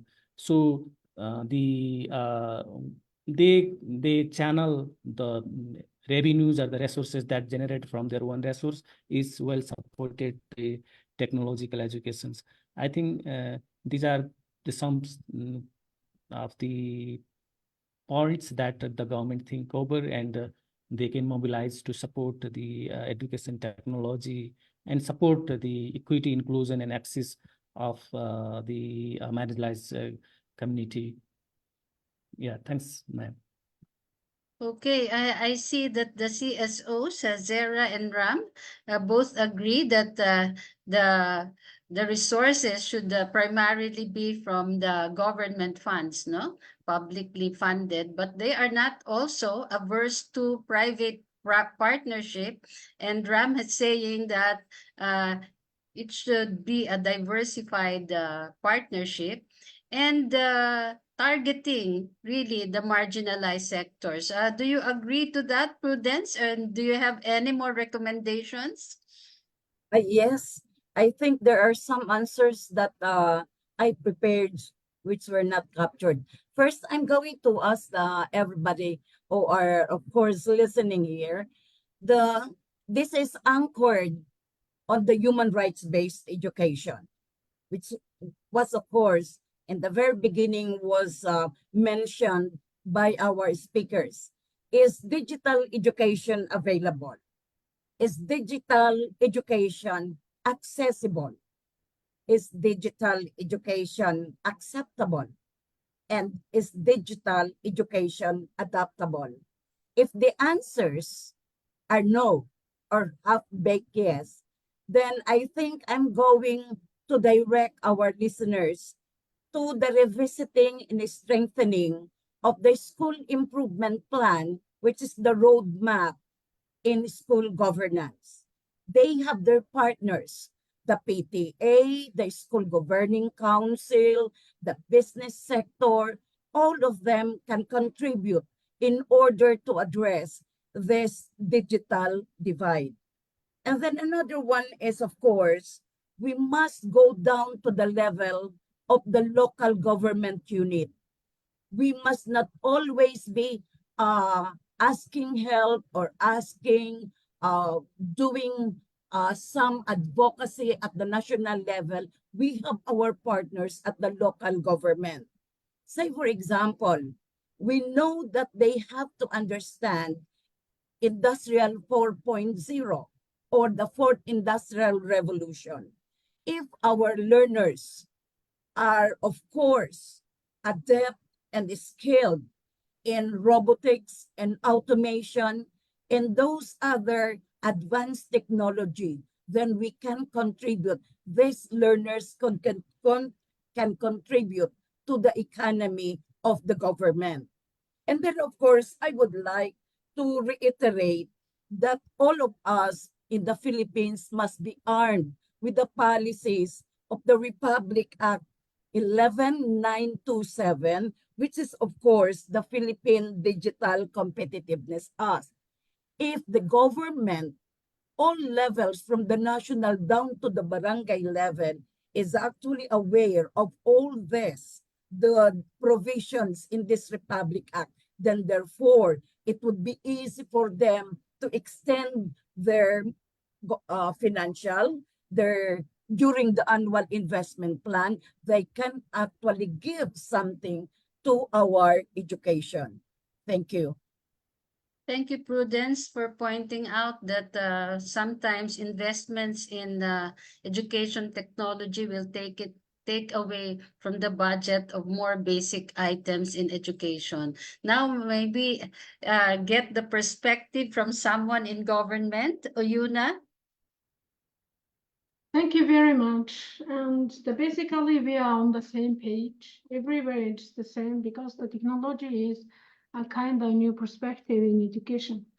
So in addition to what the previous people have mentioned, that I have some of the comments is we have experiences for last few years. And first of all, when we use the technology in education, and we really need to identify why and how are we going to be using technology in education. Because the technology shouldn't replace the classroom teaching and also shouldn't replace the teachers, the schools, and it shouldn't be the new norm for education. Because and the technology is there to support support the people to achieve something good in the education and learning. That's the perspective where we would like to pursue in the digital transformation in education. So, and that's why, for example, in Mongolia, we are using the technology to expand the equity opportunities and include more children, especially those the very remote areas. You may ask why digital transformation is aggressively implemented in Mongolian education system is that we have the gap, the big gap, almost 2 and 2.5 years gap between the rural and urban areas. So to reach out the rural children because of the geographical barriers and the distance and the remoteness, and the lack of the human resource, that we really need to use the technology and to reach out all children in the rural areas. So, and basically, and that's the major dilemma in Mongolia. So the marginalized groups, I would like to say that those in the remote areas, because the socioeconomically, those people staying in the remote areas are much below the national average. And so in that areas, the teacher skills are also one of the problems. So we are using the technology in two the purposes. The first one is to fill the skill gap of teachers in the rural areas and also reduce the teacher workload.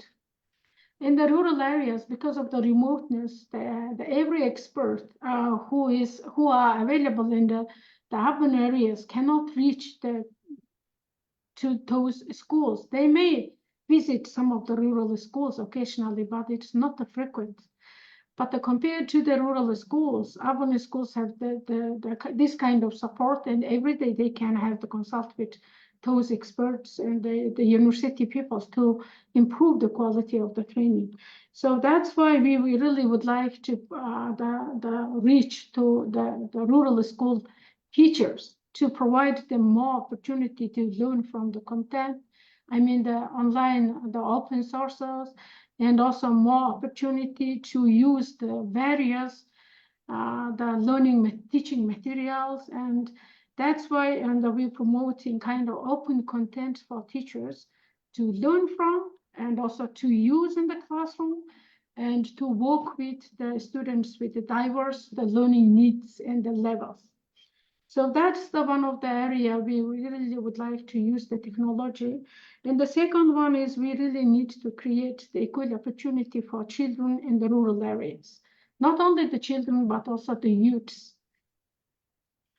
Because in the rural areas, the teachers and the students are usually dependent upon the textbooks, the paper-based textbooks.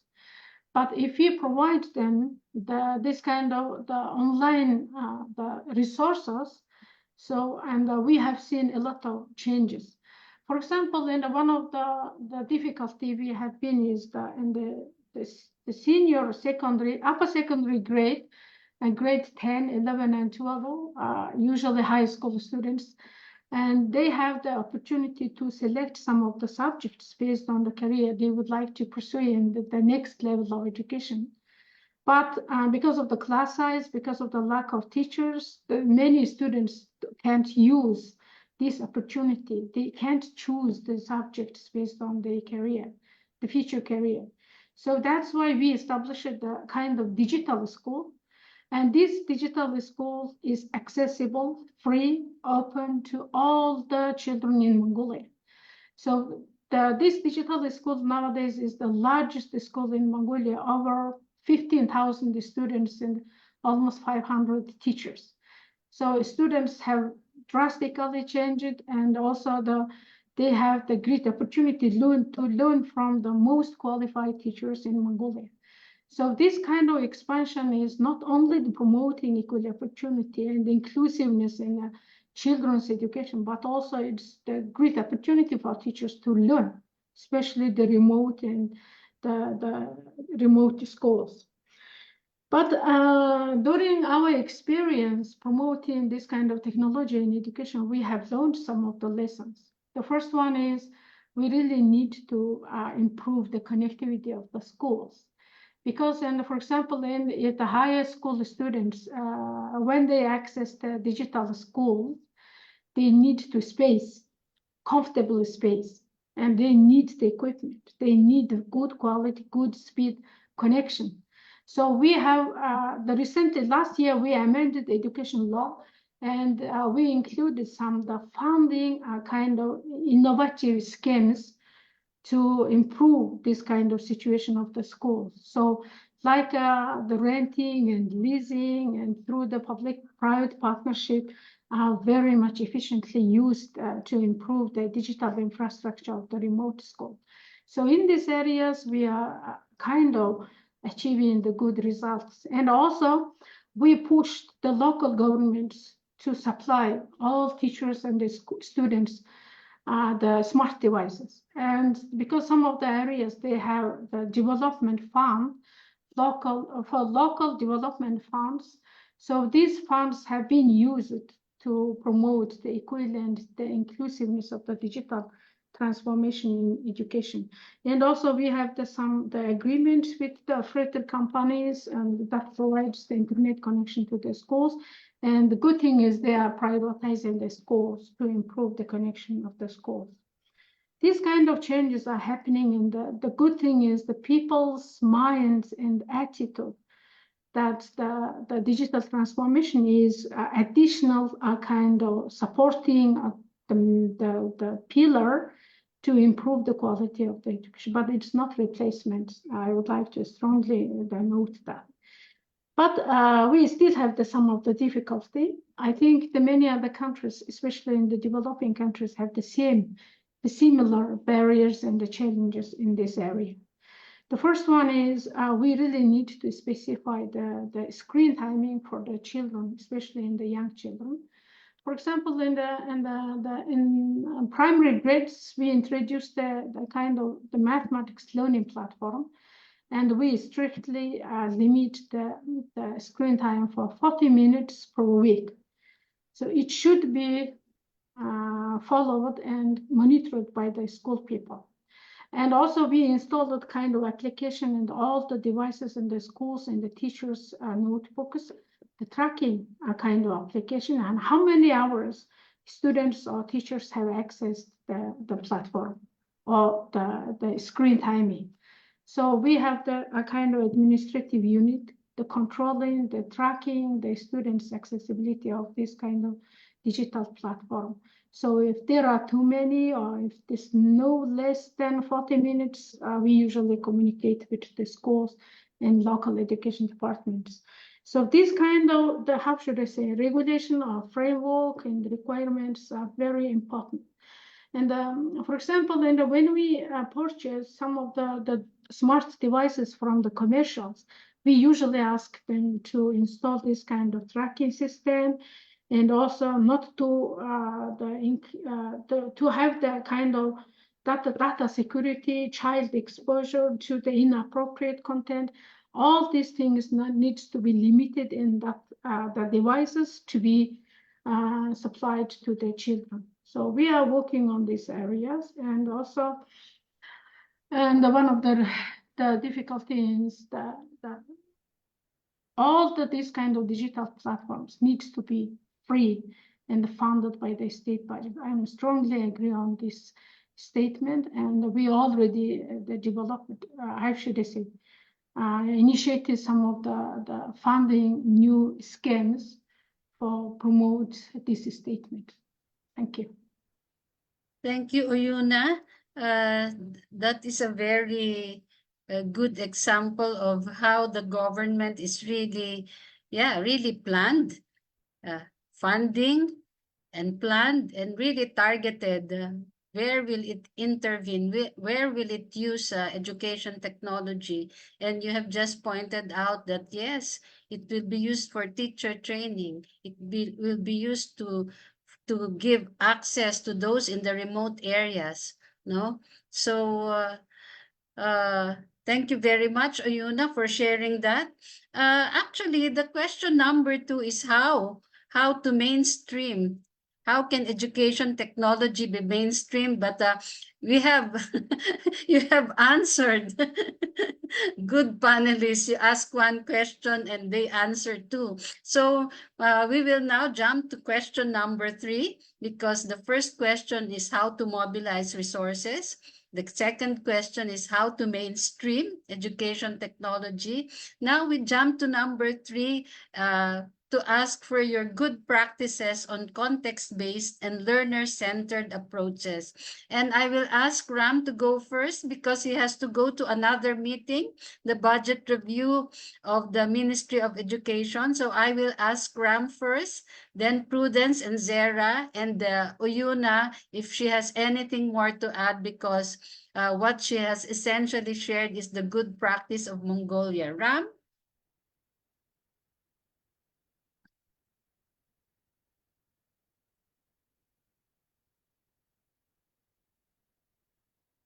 Ram, show yourself and please unmute. Sorry. Okay. Yeah, sorry. In between there was the interruption in my internet. So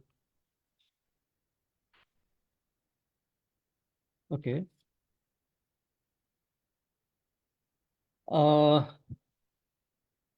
So in context of the good practices and context-based learner approaches, so we have a kind of the couple of practices. So I want to share this in a 2 ways. One is the kind of the from the policy side, that the government has introduced the digital Nepal framework that guides the how to promote the access of digital educations and promote the kind of the quality in the digital education. So this kind of a framework give the policy outlet. And also we have the at the policy level education sector plan that ICT based education is a cross-cut, and it is also the cross-cut and also kind of the major focused area that the government envisions to introduce the ICT based education in public schools of Nepal. So so we have the kind of the challenges in terms of the access, but by the policy it is it clearly articulated to have access in the public schools. It in the practice side, so we have the online portal. This is at the Sikai Chaudhary in Nepalese language. So it's a kind of the platform or the forums that all the learning materials are uploaded there, and the student and the teachers, they can access from where they are, and also get kind of the informations of the content and the kind of the text. So in this portal, so government had uploaded the online text in this portal. And also we have the digital learning and literacy program that from the every kind of the local governments at their level, they have introduced this. And most importantly, there is the offline materials also, where there is no the regular, quality access of the internet and the connectivity. And the government has produced the offline materials that the student can access those offline. And in context of in there we have one, the Kathmandu metropolitan city has given the special emphasis. This is kind of the city of the valley on the digital learning and literacy of the student. And it focuses on equipping the schools with the digital amenities and infrastructures. And it has rolled out the programs to install the digital board in all public schools with the budget estimates they have, and also by identifying the source of the budget. So they clearly have introduced this, and it has really given the good impact on the accessing the ICT and technology-based education. And also, the city has also initiated the basic to advance the computer classes and educate the students of the 14 public schools, and it has coded on the various computer languages also. So government also initiated the multimedia-based campaign, be radio and television broadcasting, whereas the lessons were taught by the teachers accordingly, and it was kind of the helped during the COVID pandemic, and but this has now also been conducting. So also last point, and digital learning initiatives using the Zoom, Skype, in Google Meet. So this kind of platform has been used by the teachers themselves from their own also, so that they can interact among them to share their experiences, how to teach inside the classroom, and what are the best examples to share, and also within the government to government side also, and sometimes the teachers and students also.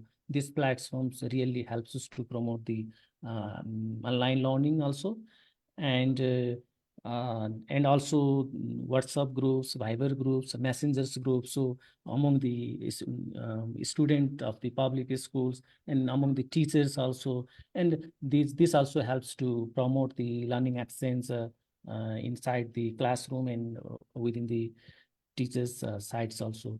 But besides this, the challenge is that it's still around 25% of the populations, they do not access the connectivity and online. So the problem is that still there is the issue of the access. So we are advocating to have a kind of the wider first to finance to access on the digital, and also the quality connectivity, quality internet broadband kind of things also. So these are the kind of the challenges also we have, but despite the challenges, that government is really doing good to promote the online and ICT based learning within the public schools. Thanks.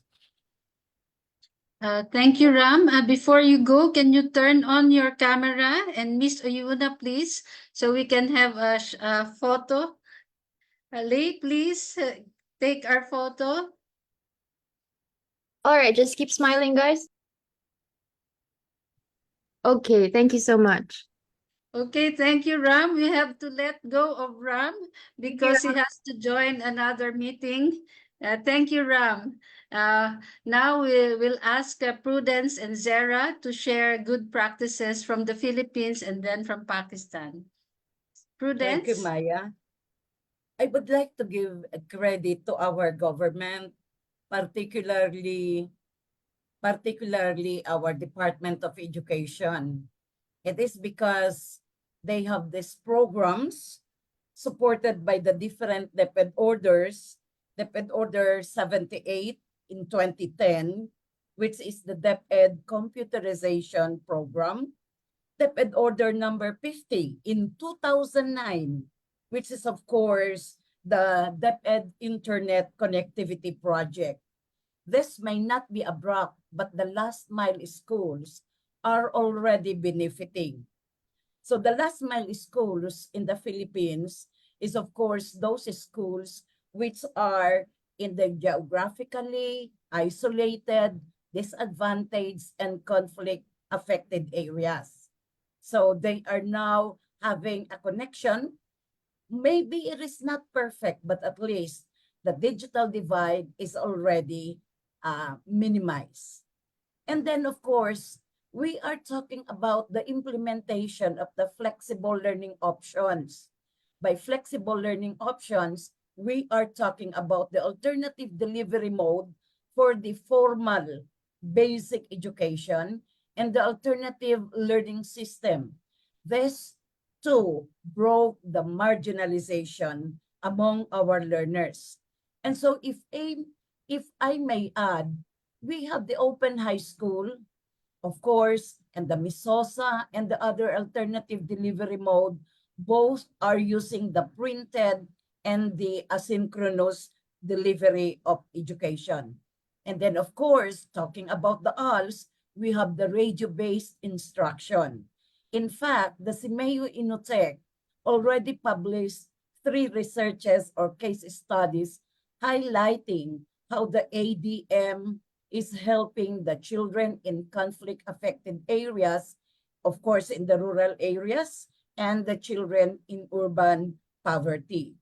Now, this is one very good move by the Department of Education when it issued the DepEd Order number 34, series of 2022.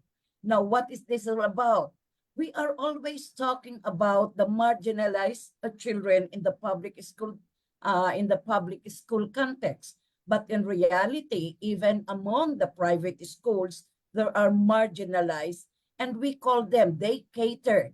The private schools and even the CSOs are catering the SEND, or special education needs and disabilities of learners. So these are really very good practices, which I hope will gain.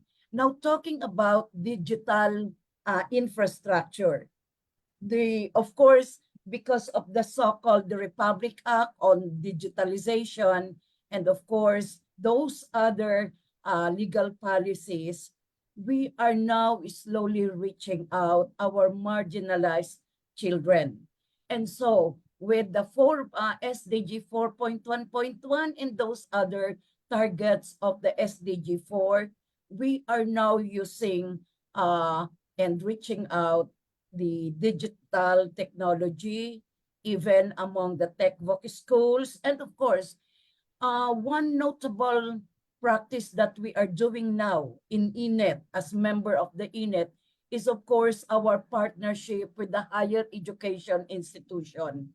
We have our memorandum of agreement with some higher education institution, and their NSTP or NASHA, those college students serving the community, are becoming more active in teaching our marginalized children, teaching them the basic of technology and literacy and numeracy. So if ever this will be institutionalized not only by INET, but by the other CSOs, I think digital divide will slowly diminish. Thank you. Thank you, Prudence. Now to Sarah. Thank you, Maya.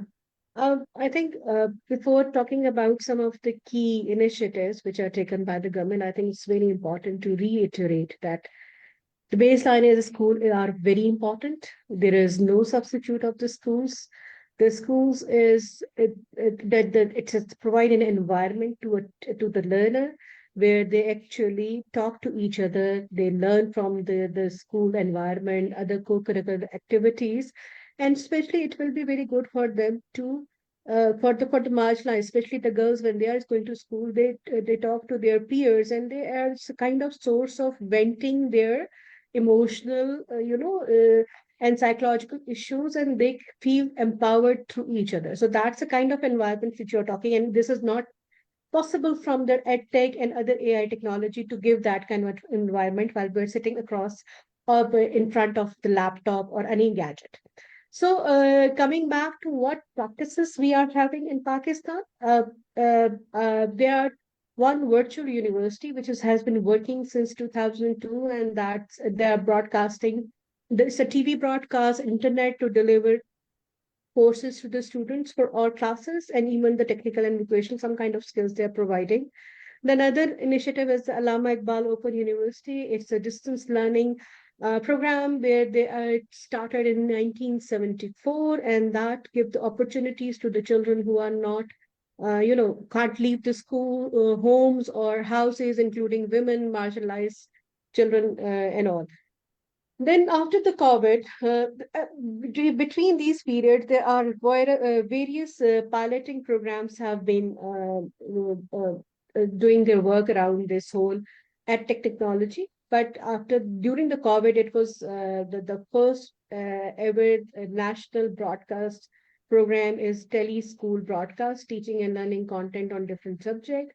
It was broadcasted on our public-owned television, and that was for the grade K to 12 from 8 a.m. to 6 p.m. daily of different classes for children.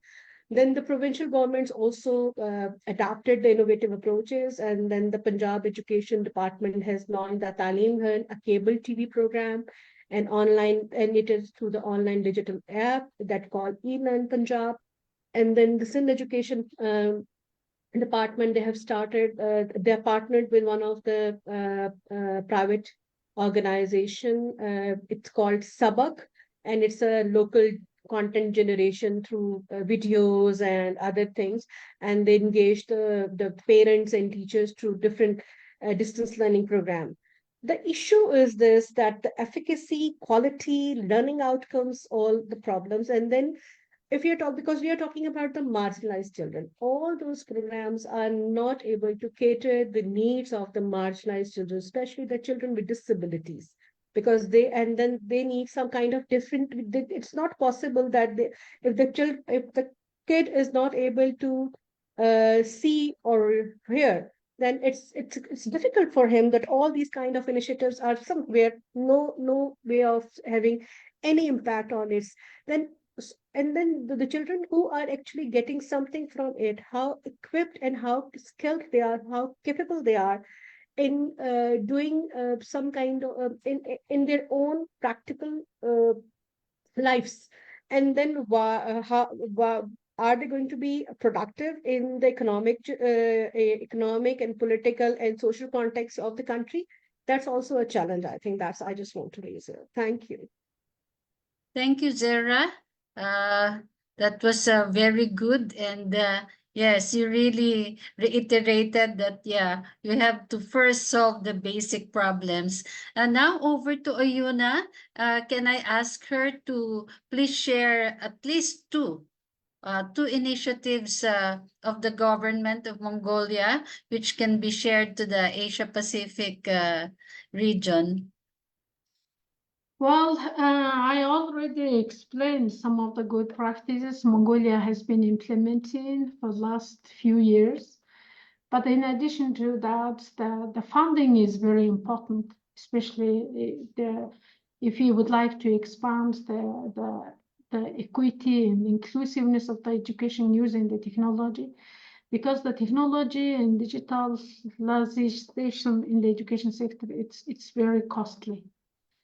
And so that's why, and the funding needs to use the very innovative schemes and a little bit the business-like kind of the schemes needs.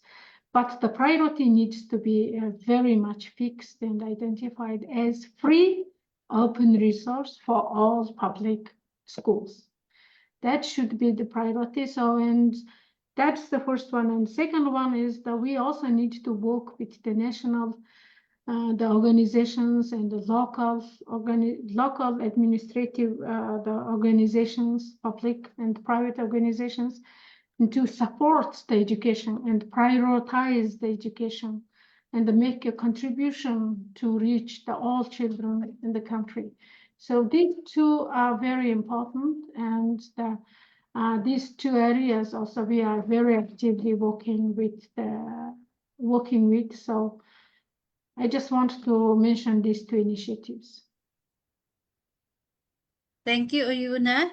Well, this has been a very good session.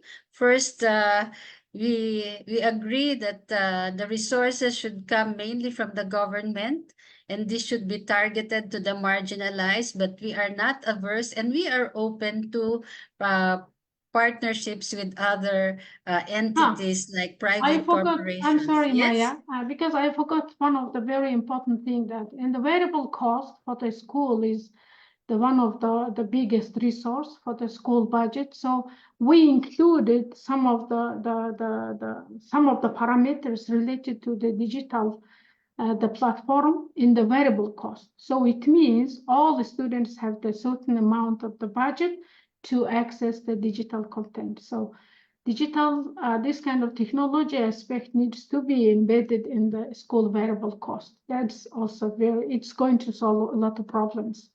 So this is also Thank you, Ayuna, for pointing out that it should be embedded really in the budget.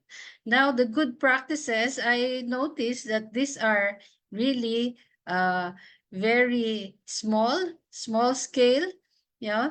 So really how to mainstream this and how to mainstream this without stepping on the basics, no? The systemic problems that we have to face and overcome.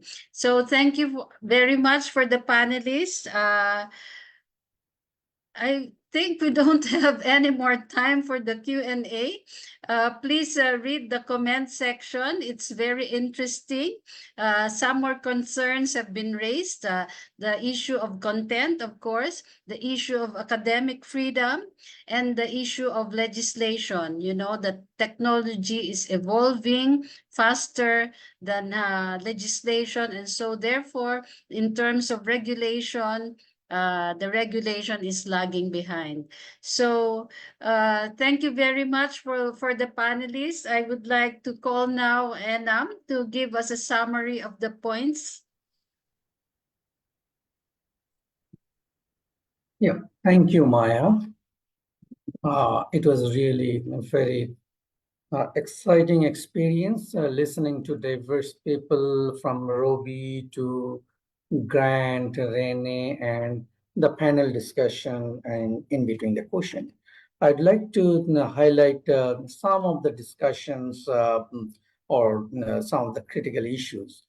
When listening to the different presenters, in terms of resource mobilization and access and equity, I'd like to highlight that the discussion really emphasized on public fund allocation is very critical for prioritize EdTech in the annual budget and allocating fund for development budget at different level from ministry to local government to school.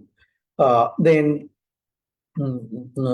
look into the spatial needs, particularly the gender dimension, climate vulnerability, remote inaccessible areas, persons with disability, ethnic community, etc.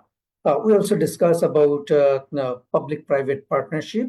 While talking public-private partnership, we saw there are some good opportunity that how we can ensure free and access to quality learning content and teaching learning process.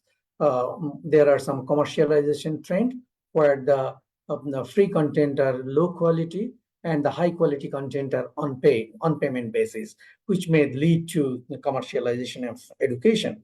How to tackle with those? In the discussion, it come up that official development assistance and aid and grants are sometimes critical for the developing countries. There are issues of costing of EdTech. So the issues also cover about kind of incentive or subsidy for EdTech or how we can minimize the cost of EdTech, how we can minimize the, ensure the free access to content, particularly for the most marginalized. With regard to the resource allocation, we also talk about reallocation of some resource at the school level or a ministry level. The community engagement come up as a very important component that at different level, different community, including student, teacher, and parents at the various school level and school management community, local community, local government institution, and at the subnational level and national level, civil society organization and government is very important. We often talk about the EdTech provider as a key stakeholder with a cautionary note that it will not promote the commercialization of education. We talked about capacity enhancement of teachers. We talk about connectivity and excessive device at the national level, but to really get the benefit of it, we need to invest a lot of money for capacity building of teachers, particularly on using technology for teaching, learning process and assessment, and also involve the stakeholders. There are plenty of pilot program we heard. So it remind that research is a very important component. Research and innovation is very important. And monitoring is another important area where we can establish a robust M&E system for facilitated informed decision-making process for EdTech expansion. It also talked about access to assess the impact of use of EdTech and having a strategic plan and systemic investment. When we are talking about the quality component, so the second question, there was some discussion about the ethical framework and guidelines to develop so that EdTech can be used judiciously and it protect the personal data, data privacy, how the algorithm is, will bias and how to overcome it, and the digital literacy in general. The teachers training I also completed. There are issue of curriculum integration. So when we adopt EdTech, there is issue of how it integrate with the curriculum and how it gradually transform from very initial stage to higher level, and based on the capacity of the teacher, how we can have a balanced growth at the rural area and national area, how to remove the digital divide. For that, we need to have universal access and inclusion, particularly for the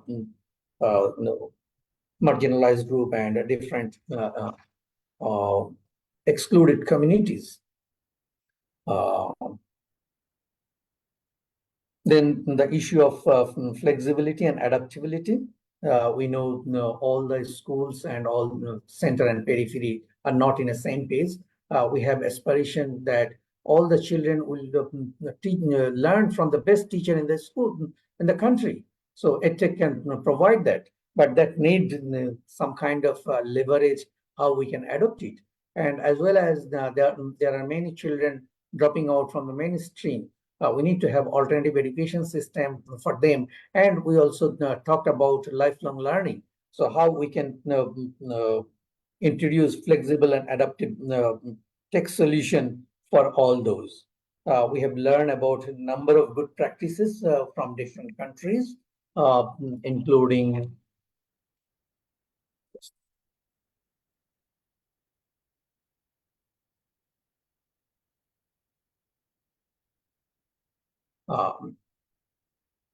from RAM, the digital Nepal framework, then the education sector plan as a ICT as a cross-cutting issue. So those gives some kind of policy directives that how it will be scale up nationwide. Then we heard about how it has been in practice, like online portal, digital learning platform, and special program for Kathmandu Valley kind of thing. We also learn about how Zoom, Skype, Google Meet, then WhatsApp, Viber, and Messenger group help us in establishing communication and start up the EdTech practices.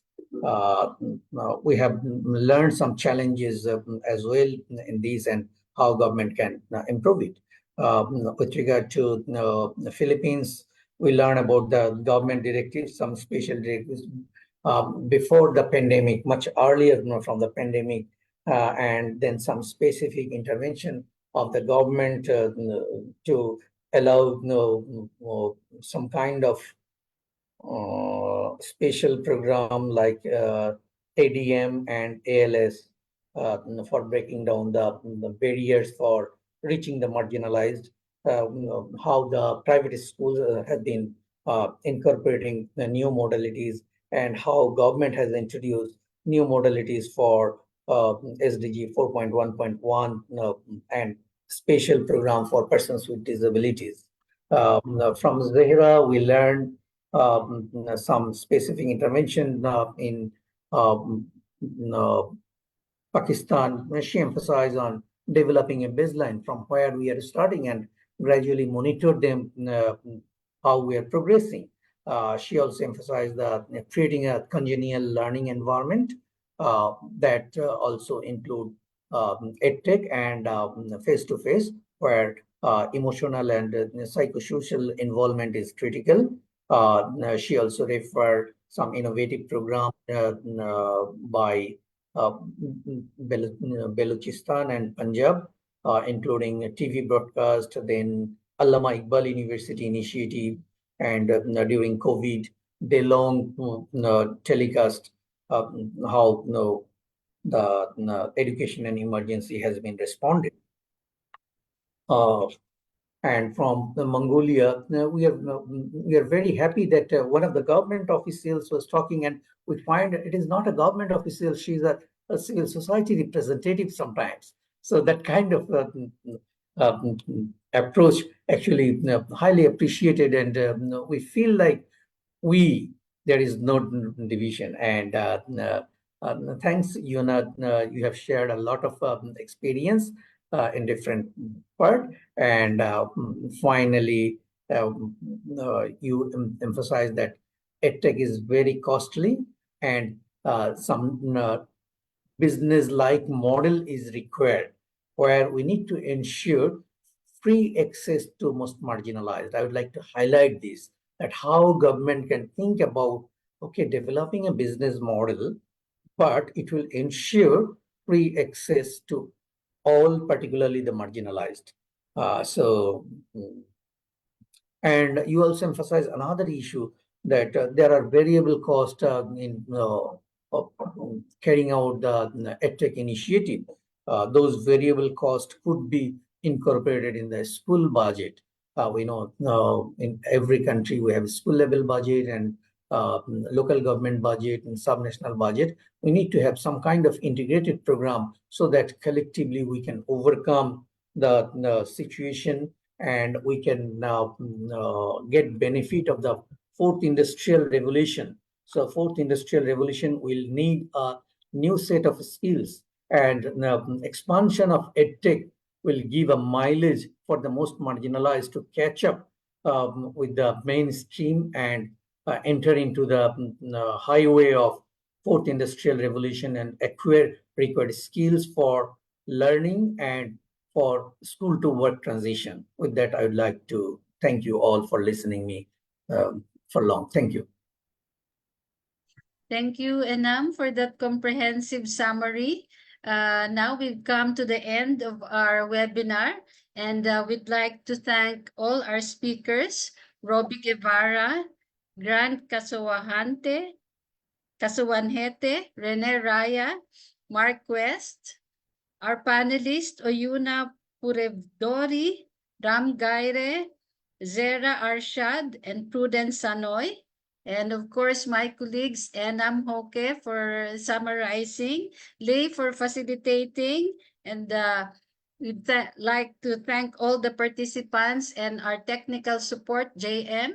Let me end by saying that going back to the welcome remarks of Robbie, saying that AI, answered all his questions, but could not advocate. Let me say that first, it can distill. There are 3 Ds: distill, discern, and discover. Distill. Yes, it can distill all the information, but it can only distill the information which is online. Okay? It can discern. Yes, it can discern. It can think, but from whose perspective? No, it will be confused. It cannot discern. And 3, it cannot discover. So with that, let me just reiterate that education technology is a tool. We should wield that tool, and we should wield that tool to achieve the SDG 4 by 2030. So thank you very much, everyone. Over to you, Lei or Rene, if you have anything more to add. Oh, does everybody want to take a photo? We can take a. Yes. Yeah, that would be great. Yeah. So please turn on your video. And thanks so much, colleagues, for joining us today. Great.